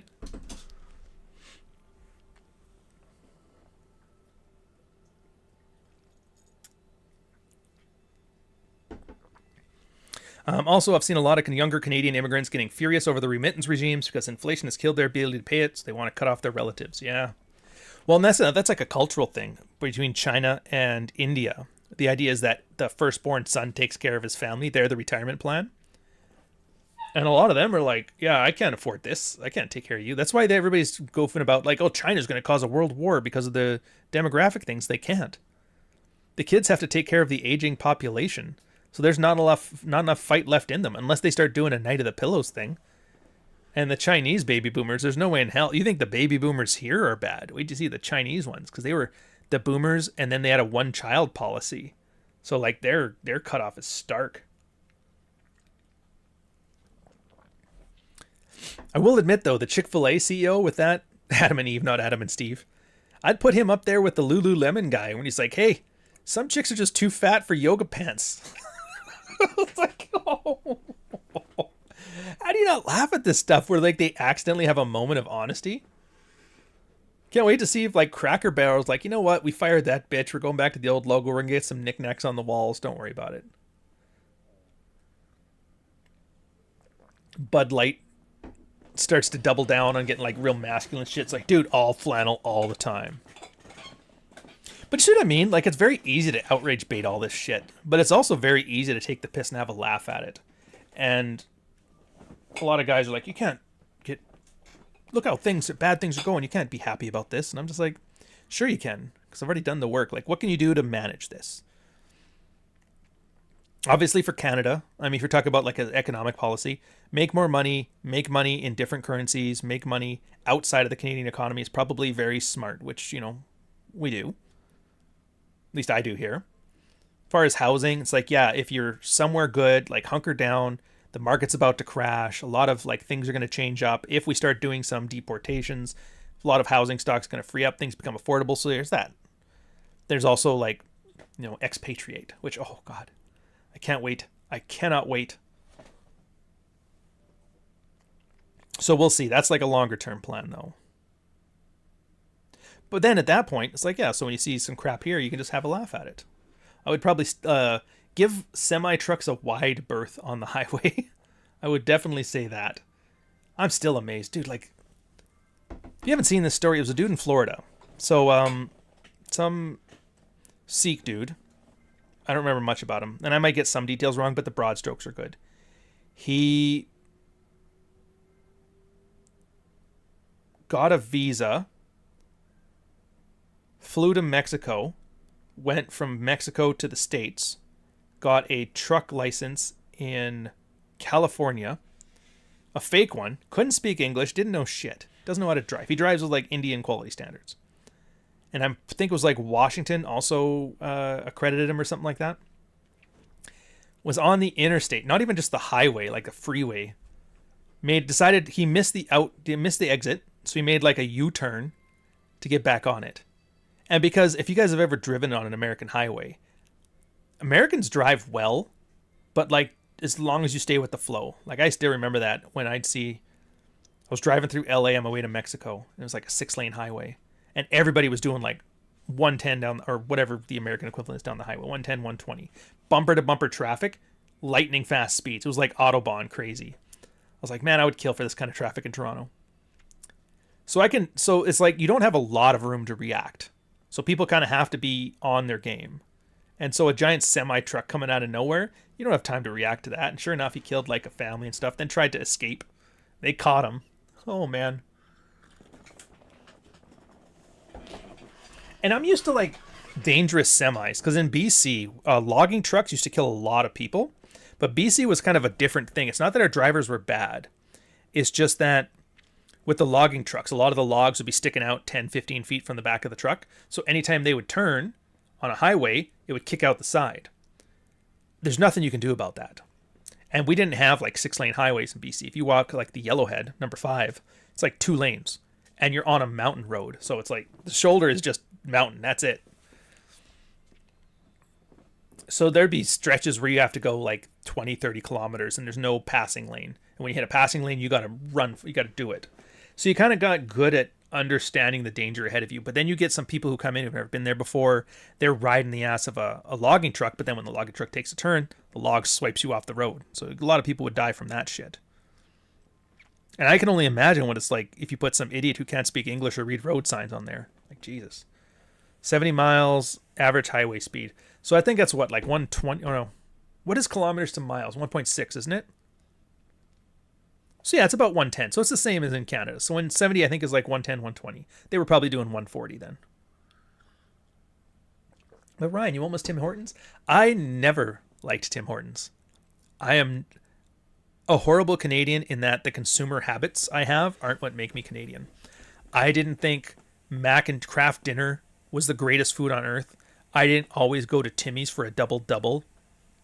Fuck that. And Boston pizza, Stromboli's is the greatest food. Like, no. I don't like the idea of like corporate sponsorship nationalism. Fuck that. I always went to Starbucks anyway, which to be fair, in the military, it was like the weirdest thing. If you had to go take a coffee run and you were going with the sergeant or the PO2, you'd always go to Timmy's and you get the big box. If you were with the officers and you had to make a coffee run, you'd go to Starbucks and you bring the trays. And I was, because we worked, the NevComs always worked with the officers. I always got on the officer runs. I just enjoyed Starbucks. The coffee it was better. Like, it's not great, but it was better than Ship's coffee and it was better than Timmy's coffee. Plus the fact that the officers are more casual. They're just like, yeah, just go out, have fun, grab a coffee, bring it back. When you go out with like your POs and that, they're just like, check your hat, sailor, and blah, blah, blah. And it's like, Jesus Christ, man. I just wanted to go out for a coffee. I'm not on a parade. And so, yeah, they just kind of really soured me to the idea of that. I was hoping you call it Sing Hortons. I'm just too angry to call it anything about that. Fuck those guys. I can't wait for them to go out of business.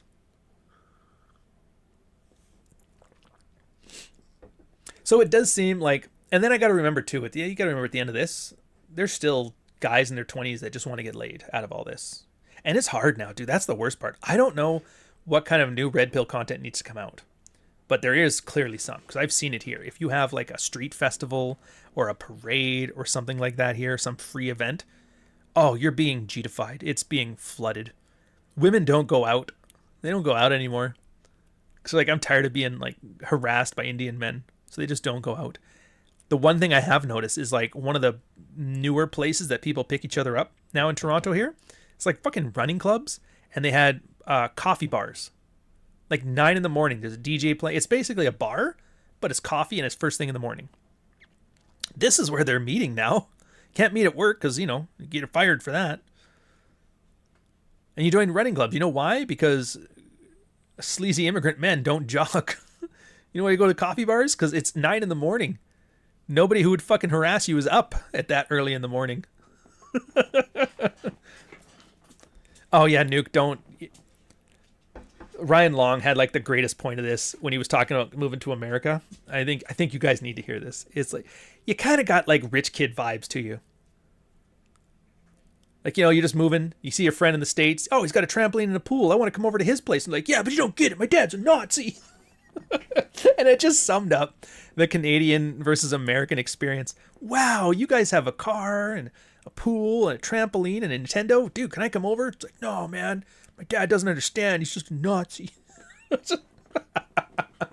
And that kind of is. When I hear you Americans complain about stuff, and it's not, no shade. No shade.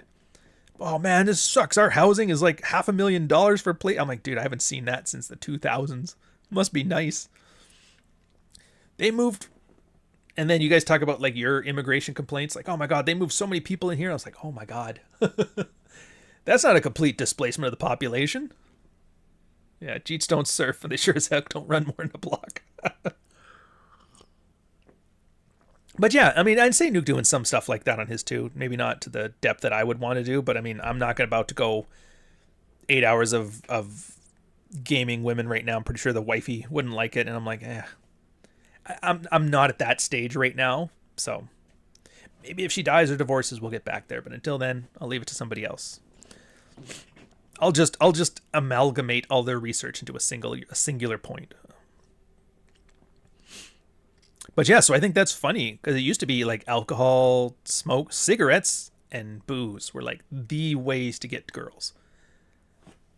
I didn't even smoke, but I would just, you go to the bar, it's too hard to talk to people, it's too loud in there. But yeah, you go to the smoking area outside, it's cooler, it's nicer. People are out there, they're separated from their friends groups. You can just talk to somebody normal and work your game on a girl, and all you had to do was have a cigarette. Didn't even smoke. I would just leave it in my ear, run my mouth. I'm like, oh fuck, I forgot to smoke. Oh, well, let's go back inside. Sounds good. What's your name?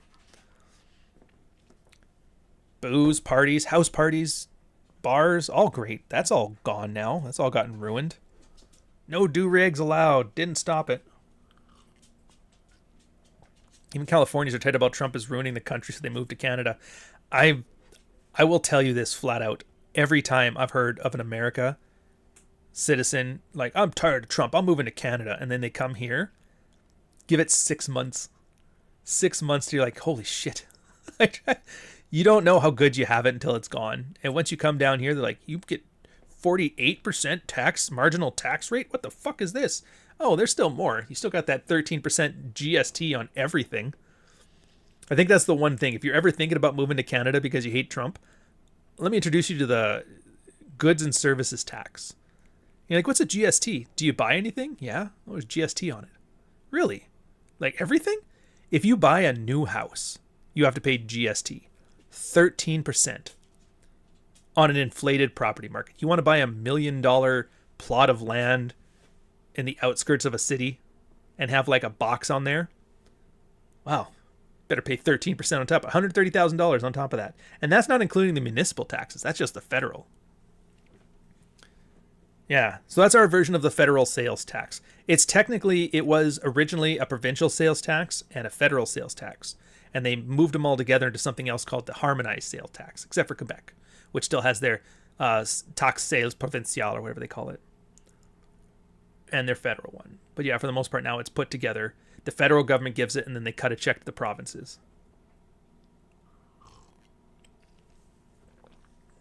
It can be 23. Yeah, well, you guys do the thing where, yeah, and it's like the whole thing. It's just it's a drag on the economy to the point that people just don't buy things. That's the weirdest part. Like, I'm worried if and when we get to the States and the tax situation there is so much better that buying things becomes, you're more incentivized to consume and buy things. If you have a hobby, you want to go jet skiing, here's a good jet ski. Great. What's it cost? What's the sticker number? What's it cost? Same thing as the sticker. You're like, holy shit, get me two. It's like, I'm worried that I won't know how to want things anymore by the time I get there. It's like, what do you want? I'll just get a coffee. I went to get my haircut today. The Jeet barber, his breath smelled like a sewer. It's a common theme. Yeah, it's the one thing that gets me the most, I think, is so they legalized weed here, but I was from the Pacific Northwest on the Vancouver Island. So there was often times that you would get to like the street corner and it would just reek like pot. Which I don't like the smell. I don't hate the smell, but it's just like, if I had a choice, I'd probably not have the smell. But I'm not about to ruin my day over like, oh, it smells like patchouli or skunk cabbage. Or it's weed, whatever. But recently it's been happening.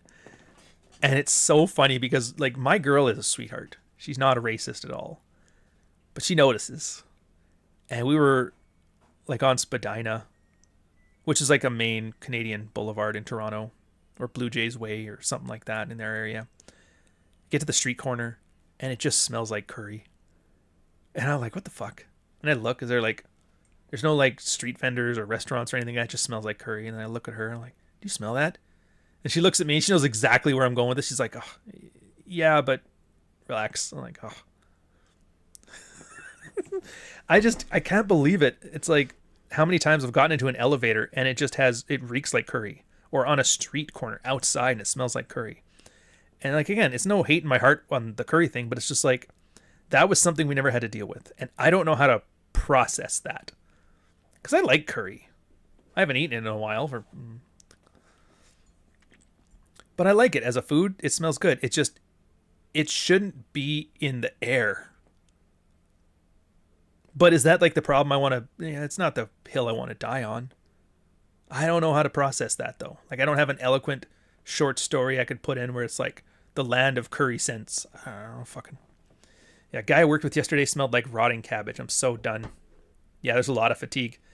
Where's that thing about the Jetstream holiday? I gotta get... You know what I should do? I should download that fucking sound and start putting that into the ads on the side here. I think that would be great. Your Jetstream holiday. Yeah, see, Marty gets it. That's been my new thing on social media. Because here's the other thing I've noticed. This is a bit more serious than smelling curry in the streets.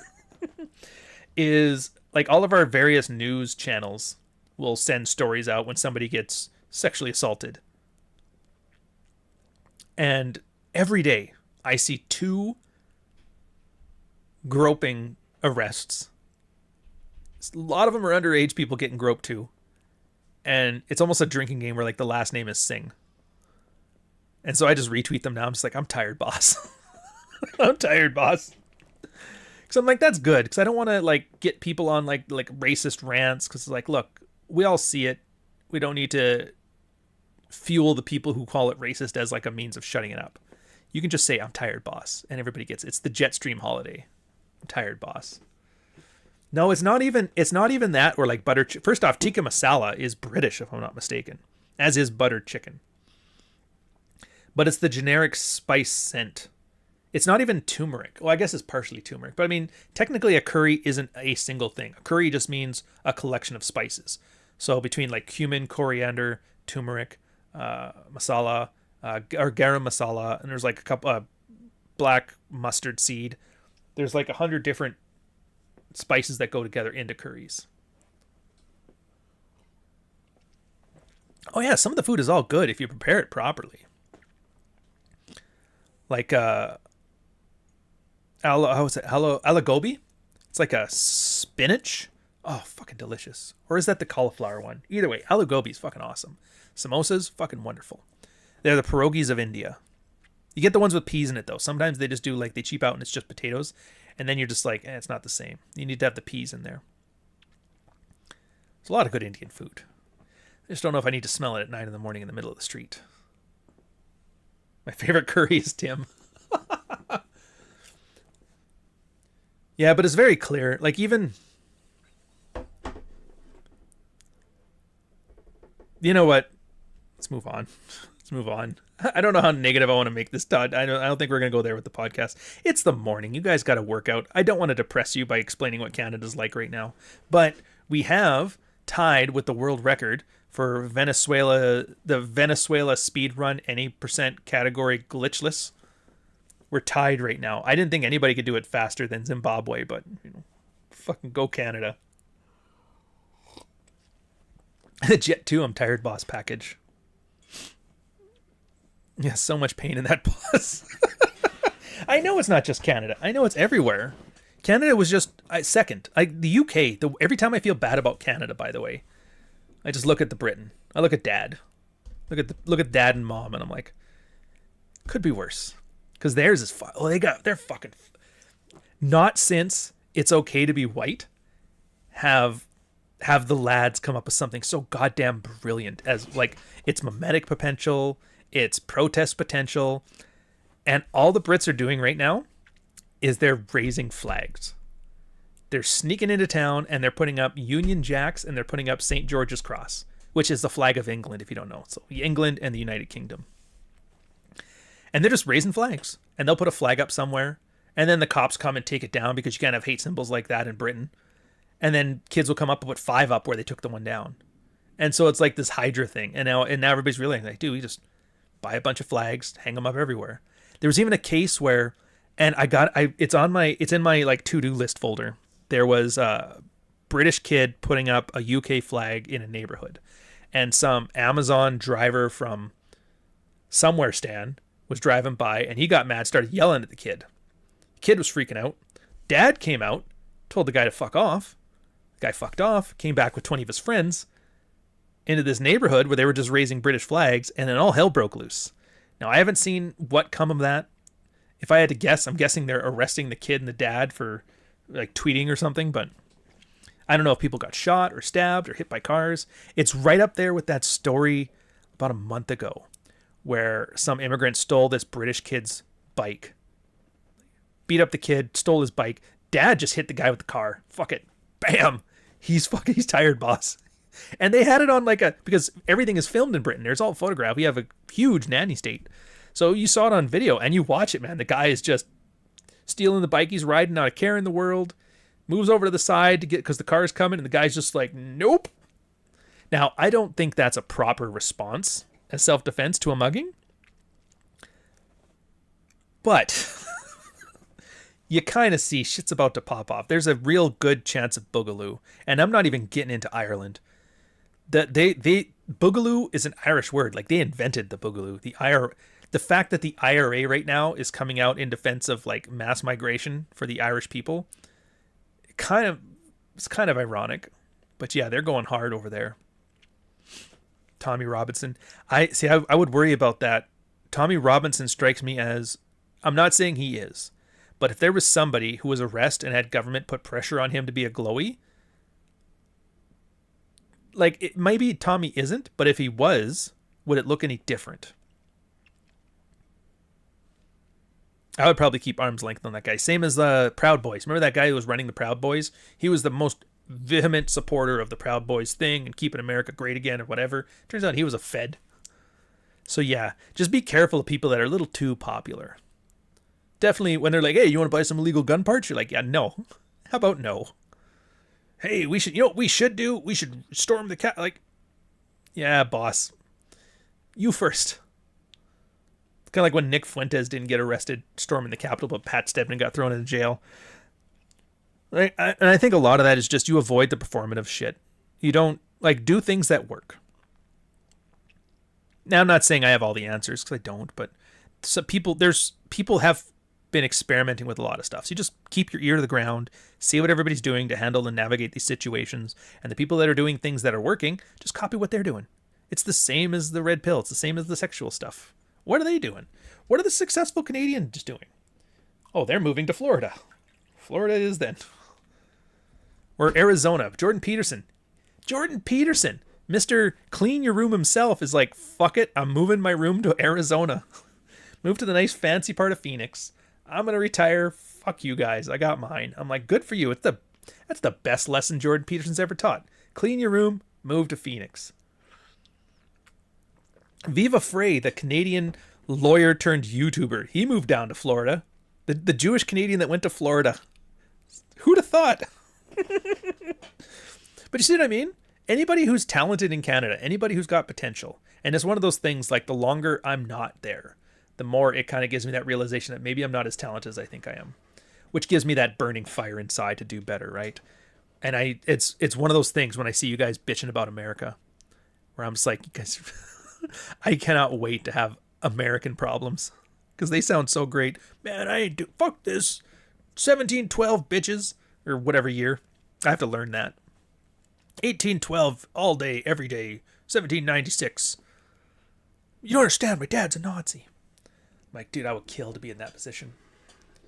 But we'll see. I mean, there's always the optimist in you that assumes people will start, crazy will stop, and then people get their shit right. But then you get those little black pills. Like, do you know there's still, like, globalist liberals in South Africa? Like, white guys? It's like, I don't know.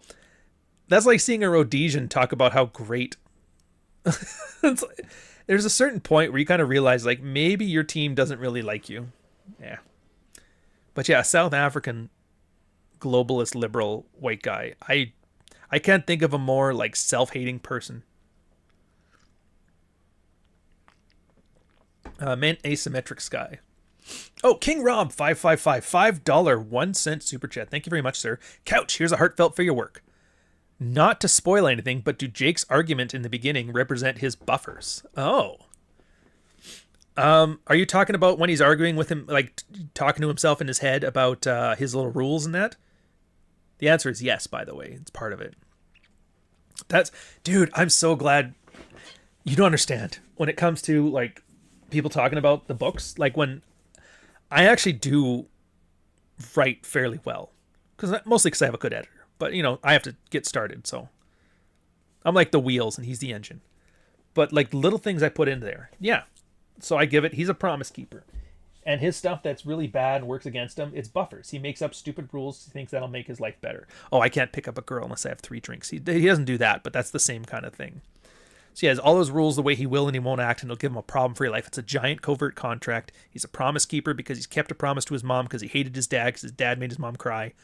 And then you're seeing how that plays out. But it's not, like, I'm not preachy with it. So you actually have to find it. Like, the fact that King Rob saw it, I didn't use the word buffer.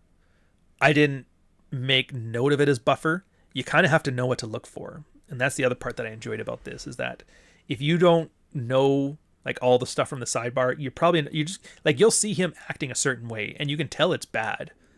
But if you weren't explained the concepts, you would just seem like a natural human being the way they act. But now that you guys know the red pill stuff, you guys have it as almost like an inside scoop. You're like, oh, I know exactly why he's doing that. I know exactly why he's doing this. Yeah, no, his aurals and oculars, his augments.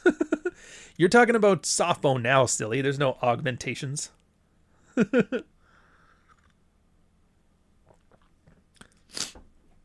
Oh, wait a minute. You are talking about softbone. Fuck. No. Okay, so what you're talking about here is the augments. My bad. Different conversation. Let's flip to that. Rewind that. What I was doing on this one. So it's not buffers in that sense. The dog walker very much was on the nose for that. Seeing that, though, I can see it. There was 2 types of technology in softbone. The first one was like Amazon's tech, because Amazon is the front running company. They're the ones that pay, like they do FemLaw. They're basically the company that runs, it's a company town. And their technology is designed to work perfectly in their theme park organized city. So the lights are everything is all very clearly lit. All the stuff is connected to their AdSense type program. So if you want to use your ears to connect to a phone call, it plays an ad first for it. It's very seamless. But as soon as you get to anything that's outside of their constructed theme park, nothing really works. And then there's the older tech stuff that was made by Samsung or the Chinese ripoff stuff or Google stuff, which is like ancient tech because the company, got killed. And that stuff, it has like very old versions of tech. Like their ocular implants have CRTs, like a cathode laser. They only play at 30 frames a second as opposed to Amazon, which is like in 4K for the eye implants. But they're snappier and they work faster because they just do their job. They're not meant to sap your time and do advertisement stuff like that. So that was mostly a sense of when the tech gets feminized, you end up having to work for the tech. And the old school tech was more masculine, and so the tech just works for you. It's a tool. So it's not so much meant as a buffer. It was just meant as his feminized world made it hard for him to adjust to like living like a man. That's why when he goes into the Buckstar Cafe, which is a real cafe I saw in Mexico, absolutely funny. Buckstar, I'm like, it's a good knockoff. And he's eating it and he's drinking in there, but the lights are all neon, so it's not evenly lit, so his eyes don't work, and so he has to like adjust everything, and he stands there looking like an idiot. Which is like, again, it's awkward. He's never had to do manly shit in his life. You gets him into a bar and he looks like a fucking moron. And everybody sees him as a target. They start picking on him. They start fucking with him. And it's not so much that just he's awkward. It's that his technology makes it so he couldn't be anything but. Yeah, it's a pretty big win if people are picking up on themes. I goddamn hope so, like I said. Kudos to us, making the great American novel. The one guy who hates the North and the other guy who hates the North and North.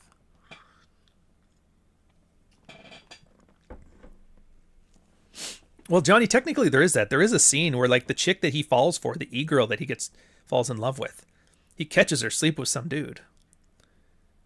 And he gets really mad about that. It actually kind of sabotages him. And that's, again, there's a whole theme in there too, which I don't want to spoil that, but so like his femme fatale ends up sleeping with a dude in order to get passage on the ship that they have to go to the Ukraine on. He gets mad about that because he taps into his programming. It was like, oh, it's like consent and blah, blah, blah. It's like some Cosby shit or whatever. And then part of him too is like, well, she seems to give it away for free to everybody else but me. Meanwhile, I've sacrificed my entire life to come and help her out. She took my eye. She took like his eye, took a bunch of shit. She's cost him everything, and he doesn't get anything for his troubles. And that's when he's kind of learning like the sacrificial plow horse thing is not a good thing. And so he has a plan. And who does he lash out at? He doesn't lash out at her. And technically, when she kind of explains, it's like, dude, this is all your fault. You opted into every misery you've had. And he's kind of like, yeah, she's right. But he can't admit that. So what's he do? He takes it out on the guy. And some situations come up later on where he has to make that choice. Do I become that seething feminist male ally who, and he doesn't word it this way, I'm just wording like this way to you guys, where he gets his revenge on the guy that took the things that were his, or does he grow up, become a man, like she's not yours, it's just your turn, that kind of shit, right? Makes that decision, changes the character. And then again, that comes through on the technology too. It gives him a stroke. Yeah.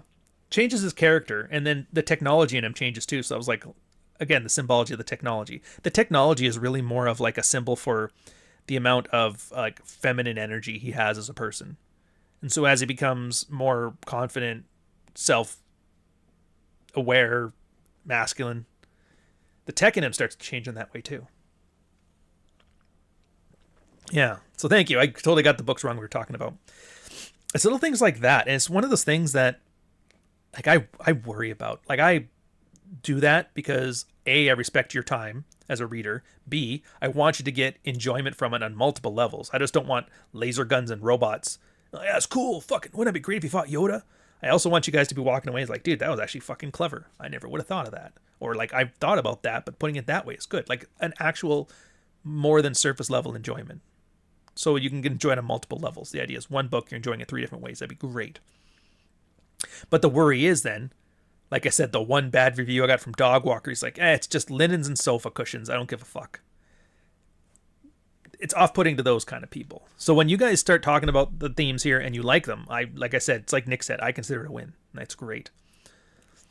Also, Buck being the perfect side-by-side juxtaposition to Jake and how they deal with women is eye-opening and hilarious. Oh yes, King Rob again. Thank you. $5 super chat. Have you finished it yet? Because you're going to love it if you haven't. So yeah, Buck is like literally the aspiration, right? This is what Jake thought he was going to be when he became free. And he sees, oh, I have a long way to go to be like this guy. And then as the story goes, you start to see, like, Buck isn't just a one-dimensional character, not like some serial action hero. You kind of see him, yeah, I really can't spoil it. But then as things go on, you see why he's the way he is, how he got to be the way he is, and the tech that he has reflects that.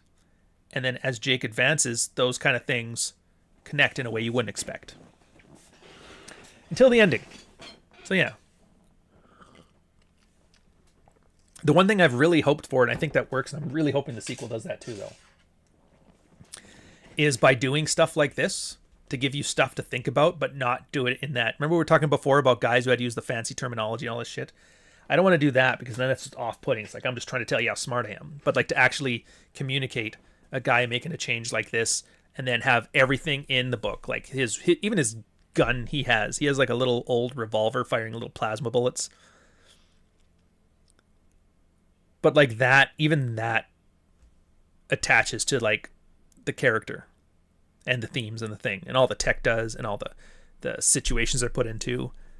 And I think all of this puts together in that everything you read, every scene you read is pulling double or triple duty. It's articulating 3 different characters' arcs. It's articulating like all the objects and symbols in there point towards the same themes, as well as moving the plot forward. And I hope that is what keeps you from getting bored reading it. Because again, it's my biggest fear. And it's something I'm trying. Dude, I'm trying so hard. I bought like 10 contemporary books, science fiction, fantasy, contemporary fiction, the essay stuff from people, and I am dying. I can't get through the first chapter on like 8 of them.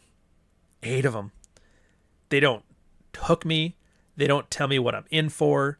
I don't understand. Like, usually when you do your first chapter, it's like, okay, you know what you're in for. It tells you the themes, shows you the main thing, inciting incidents. It's like, I don't get any of that. It's just a bunch of shit is happening, and I have no connection to any of it. And so it makes it very hard to want to read further, which sucks because then it affects my writing, because it makes me write worse, because then I start thinking like that. And I'm like, I can't do that. So I have to go back and read a Hemingway book again. I'm like, all right, good. Now we can get back into it. Will Buck return in part 2? Well, that's the thing, right? I could. There's a lot of coulds. I could make like a ton of different novels in this IP or world. The way I'm writing it now, though, although it's still early to do, too early to tell, but I kind of have, like on Substack, I'm not sending those out in emails or anything, but on my Substack, I just have like my own little journal where just before I write, I kind of get an idea of what I'm doing, what I have done, what I want to do, almost like a field report. So notes to myself. The one thing I am doing is that I'm going to kind of play with is kind of have like a holy war in there. The idea that the ghost, that schizoid embolism that's in his head, everybody has that when they're programming for too long. And that's why a lot of them are given those feminine drugs to kind of quell that. And I'm like, okay, so part of that is kind of like the masculine urge to do more. Part of that is there might be some kind of techno god that comes out of the ether from the way technology is built up. So let's play around with those a bit. And then a lot of the like Indian migrants kind of get sucked into that because they're the ones working at code farms now. But then you have like the DEI feminist kind of like religion that they have over there. It's like, wouldn't it be cool if those two had a holy war? How would that play out? And so I'm kind of playing with that theme right now. I don't want to make Jake the main character this time. Like, he is the main character, but he's going to do it in more of a serial action way. Like, if you remember my thing from my Come in Peace, where Dolph Lundgren's character does not grow. He has no character arc. But what he is he's the consistent character that everybody else around him. Like, Brian Ben technically has the character arc in I Come in Peace, where he's like the go-getter, goody two-shoe cop, and he has to learn to break the rules in order to serve justice. And when he almost gets shot by the CIA director because he didn't want to give them the alien laser cannon, that's when he develops into his own serial action hero. And then he and Dolph go and kill the alien and move on with his day. So I kind of like that, and I'm probably going to go that route, where the secondary characters are the ones that have their arcs, while Jake remains mostly the same. Because, I mean, let's face it, he's accomplished what he needs to accomplish. The only thing you can do from there is, like, give him an alcohol problem and do, like, an Iron Man 2 thing. Well, yeah, he got everything he wanted, but now he's a degenerate alcohol, and he has to learn to accept his ways or something like that. Or do that other thing where you, like, he forgot everything from the first book. He's starting as a simp again. It's like, I think that's shitty. Yeah, the flat character. Which is good then, in the sense that you get to play with a whole new character. And I'm the one character I have now is going to be kind of neat. I think is it Purdy or yeah, Purdy. I don't know why I named him Purdy. He's also the way I have it now is he's kind of a troon, and I'm like, this is a risky thing to have the main character in a guy's novel be a troon. But I'm like a detransitioning troon. But it kind of means something different in that world anyway, because the parents hormone the kids up. I think the idea of like the mom being like an overbearing soccer mom, and she wants to show off to her friends, so she made him take estrogen his whole life. And then he had his Jake Long moment of moving on, and he wants to detrans, but then tie him into the war here. And then it's like, do I give him a good character arc where he survives at the end, becomes his own hero? Or to give him a tragic arc where it's too late for me, like Darth Vader. It's too late for me, let me die here and go off. I don't know yet. I've actually mostly been writing moderately happy endings to my books. And part of me is like, I think it would be kind of neat to put a little bit of a dystopia downer on an ending too. So like I said, these are all just ideas right now, and any one of them could work. It's all about the implementation. And then I'll get through this and I'll get like an outline there, and then I'll start seeing themes emerge and characters emerge and arcs emerge, and then I'll have to rewrite it all again, adding the stuff in to give it that level of density and stuff that you guys can enjoy. It's basically Goku. Yeah, I should really watch Dragon Ball Z one of these days to learn what these references mean. I don't even remember which one is Goku, if he's the bald one or the one with the hair, or the blonde one, or the green one, or the silver one that looks like Mewtwo. You can go the way of the MCU, multiverse. Yeah, fuck that. Multiverse is what you do. First off, I hate the idea of these stupid cinematic universe things. The fact that I'm doing this one as a serial is already kind of like me kind of going against my own distrust of that kind of stuff. Ah, the one with the hair. Gotcha. The green one is the black guy. Fair. Aren't you, in cartoons, though, aren't you supposed to make the black guys purple? Isn't that the rule? The green guys are supposed to be aliens. Purple guys are black guys. For some reason, yellow guys are Asian. And the pasty white guys are Hispanic. And the red guys are native. I don't know how the colors work on this. It's been a while. I just know good guys, blue laser, bad guy, red laser.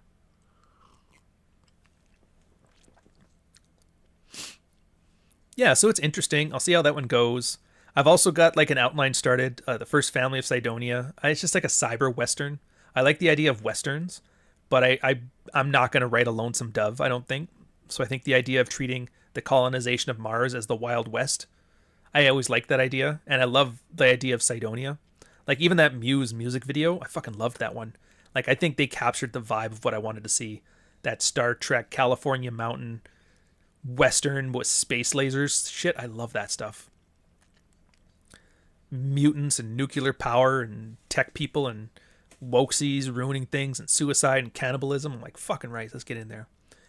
And then obviously the road trip, the second installment to Dog Walker, which from a business perspective, I'm probably better off going that route, make it into more smut, because like it had a far better first month than Softbone did. But we'll see. Maybe it's one of those things that's just slow to catch on. But tying into like the female audience written from a male perspective, which will also be good for guys because then we get to read shit that's from our perspective. Probably better from a business perspective. But again, you just got to follow your passions and your ideas, right? Yeah, the Iron Man alcohol arc was so weird. I forgot all about it till I saw it again in a YouTube short. Yeah, it's because it just wasn't a good... Like, they made Iron Man... They fixed his arc, and then they had to figure out, well, what do we do with it now? I don't know. Make him hate it. It's like, they could have done so much better, but they didn't. Obi-Wan is a flat character. His morals don't change. Yeah. Captain America, same thing. Another flat character. Raoul Fulgrex from Heavy Metal Magazine. He was a flat character. What's the chick from... The chick that rides the pterodactyl. I cannot remember her name right now. Tara or whatever. She was a flat character. Most serial action guys. Doc Savage, flat character. Buck Rogers, Flash Gordon, all these guys are flat characters, and that's kind of one of the things that I do enjoy about serialized like pulp. Zorro, flat character. I would have said Superman, but he's a bitch now. Superman's not a flat character so much as he is like, what if God had to learn to be human? I always liked that. I don't ever read Spider-Man or Superman stuff, but I liked the idea. I just know it's hard as hell to implement. I think the one time I've ever heard of a Superman story that did it well, and technically Superman 1 did it well. You know the scene at the end where there was two nukes flying, one was going to kill Lois Lane, and the other one was going to blow up California? And so he had to make a choice. Do I do this for me as a selfish person, or do I do this for the country? And he went and he saved the California one. She died, and he hated it so much that he flew back in time. Which, it's a bit of a cop-out, but whatever. I kind of like it better where you have to live with the consequences of your decisions, but that's me. But there was another Superman story I heard about, and I gotta go check it out one of these days, where he has, like, all the power in the world to do anything. But the issue was, like, starving kids in Africa or something, and then he found out with all of his power he couldn't fix this. And I like the idea of the characters, like, he's a god. He can do anything, but he can't do everything. So what do you do when you're powerless in a situation when you have ultimate power? I have no idea how they ruined that, but it would have been a really good one. Yeah, which is why Robots Who Learn Feelings is always so interesting. Yeah, I like your data. Well, and see, Terminator 2. Terminator's a horror film. The Terminator is Mike Myers. The Terminator is Freddy Krueger. It is, yeah, it's a lifeless robot. It's the monster. It's Frankenstein. It's Frankenstein's monster. It's Jekyll and Hyde.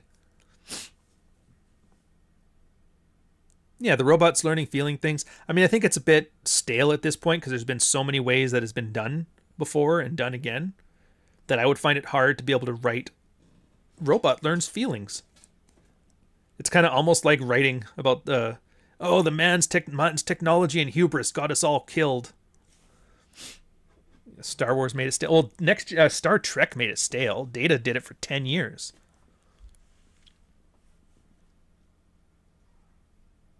But yeah. Anyways, yeah, so enjoy your errands. I'm going to let you guys go. We got to go. Nuke's doing Rule 0 in about 30 minutes, I think.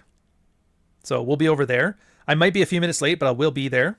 I know with the summer Rule 0s are always interesting in that, like, the comes and goes. There's going to be times where it's like very few people and sometimes where it's very lots. The schedules are really hard. I'm curious who's able to make this one. So I'll catch you guys later. Anyways, yes, buy my shit. If you haven't gotten the Dog Walker, definitely get it. If you want something more science fiction-y, dude, Softbone, you'll absolutely like it. If you've been a reader, you'll love it. If you're not a reader, you'll be surprised. It might get you back into writing. I really do. It might be Kingdom Come Drea. I don't remember. Like I said, I don't read them. I just kind of know summaries from here, there, and everywhere. Yeah, really good books. I would suggest if you have to choose, go for the paperback. It's designed as a paperback experience, but you can get through it on the Kindle. I've gotten through it on the Kindle. I've gotten through it on paperback. I prefer the paperback, but you can do just fine. As always, follow on Substack. Whenever new work is coming out, that's where you're going to find out about it first. And at the very least, haven't forgotten about all the Red Pill guys and all the Red Pill stuff. I give classic examples of everybody doing everything. Guys who are building their frame. Guys who are working on dread. Guys who are struggling in their marriages. And they all get the good, the bad, and the ugly. Why is it good? Why is it bad? Why is it ugly? What should you have done? What could you do? What will you do in the future?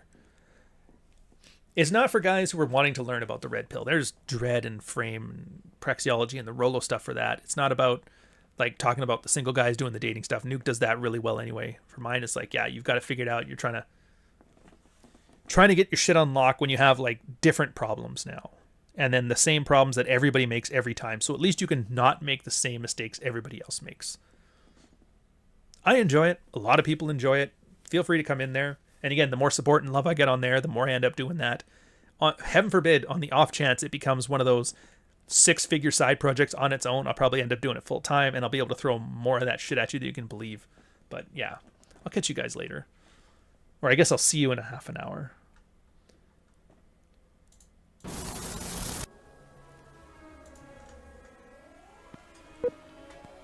$79T 2458 Learning Corp Little Red Riding Hood, take 1.